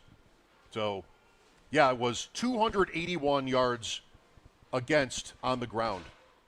Chicago ran for 281 against Philadelphia. What did the Bills do yesterday? 2-something, the biggest amount the Steelers had ever given up in their stadium. 249, I think, was the number. Yeah. 249. And the second highest ever by the Steelers, the other being a Bills game in 1975. OJ. That's pretty cool. It is really cool. Tonight, Patriots-Giants. Bulldog, I've been a big fan of yours for many years. I'm wondering if I could just sort of, how's it going? I wanted to ask you this question. Good. Can you hear me all right? Thanks for stopping by. Yeah. So, just, I'll hang up and listen, but can you hear me all right? Yeah, I got you. Yeah. I have a 6.65 point lead in a fantasy championship. And I know what you're thinking. What are you doing in the championship on December 1st? Well, that's because a lot of these tournaments, they wrap up earlier. I'm sorry, I got to interrupt you right now. I can't hear you any longer.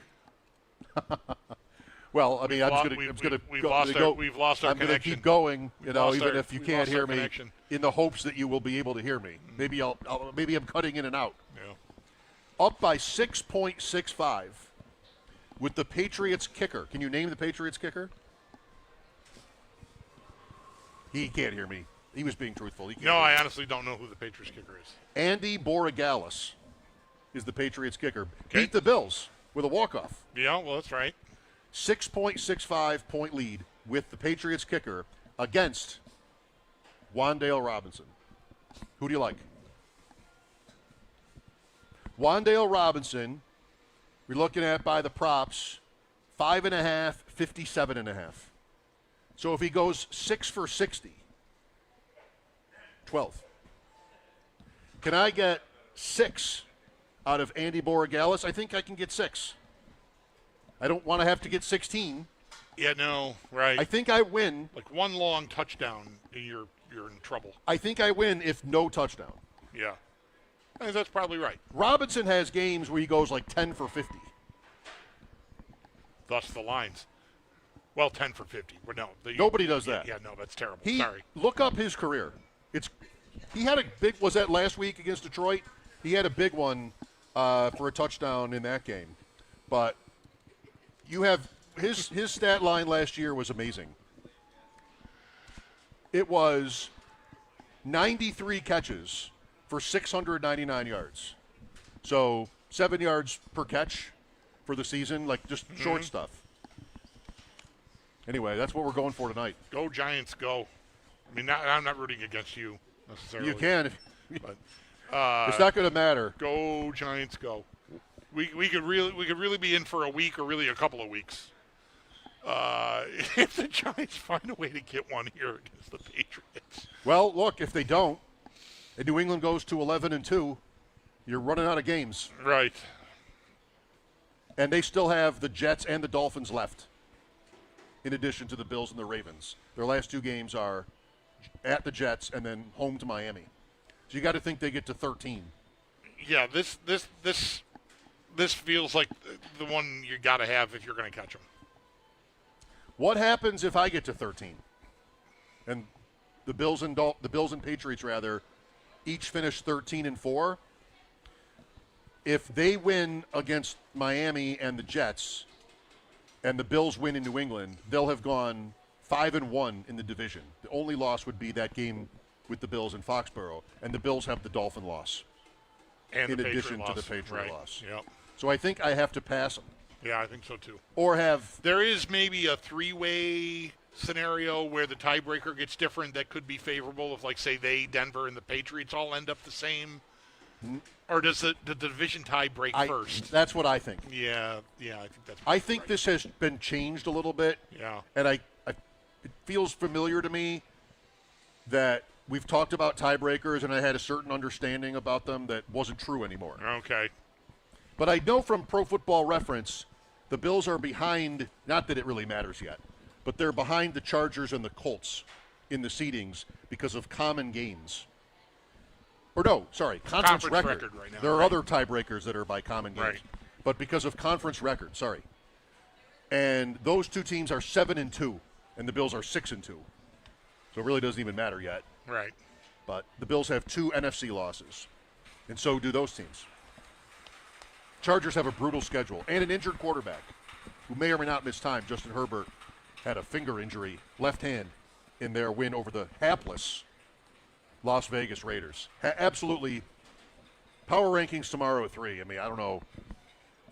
As bad as Pittsburgh, their lot in life seems to be right now. And the Titans, did you see any of their game? Yeah. Cam Ward, it's like almost painful to watch him throw.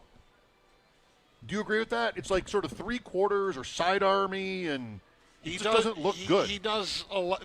He's got a variety of arm angles. I'm clinging to a life raft of Cam Ward, built out of Cam Ward good throws. A variety of arm angles sounds like a good thing. Yeah, I think it is. I think it's like, if you have 2 starting quarterbacks, you don't have any. Yeah. I think if you have multiple arm angles, maybe you should just have one. They have a lot to get right. But he's going to be their guy next year. I think I would bet everything on it. That's bold.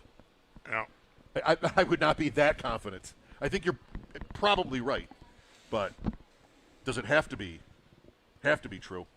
They're steaming toward first pick. Yep. Again. Yep. Tennessee with only 1 win. The only 1-win team. The Sabres are up next. Pregame for Winnipeg at Buffalo follows this break. Paul Hamilton will join us from downtown. We are at Dash's Market on Hurdle today, benefiting the Buffalo City Mission. The Mission Give Where You Live drive is underway, running through December 19th. Donations are appreciated here and at all Dash's locations through that date, the 19th. Back with Paul and the start of our Sabres coverage for the evening next. Mike Schopp and the Bulldog, WGR.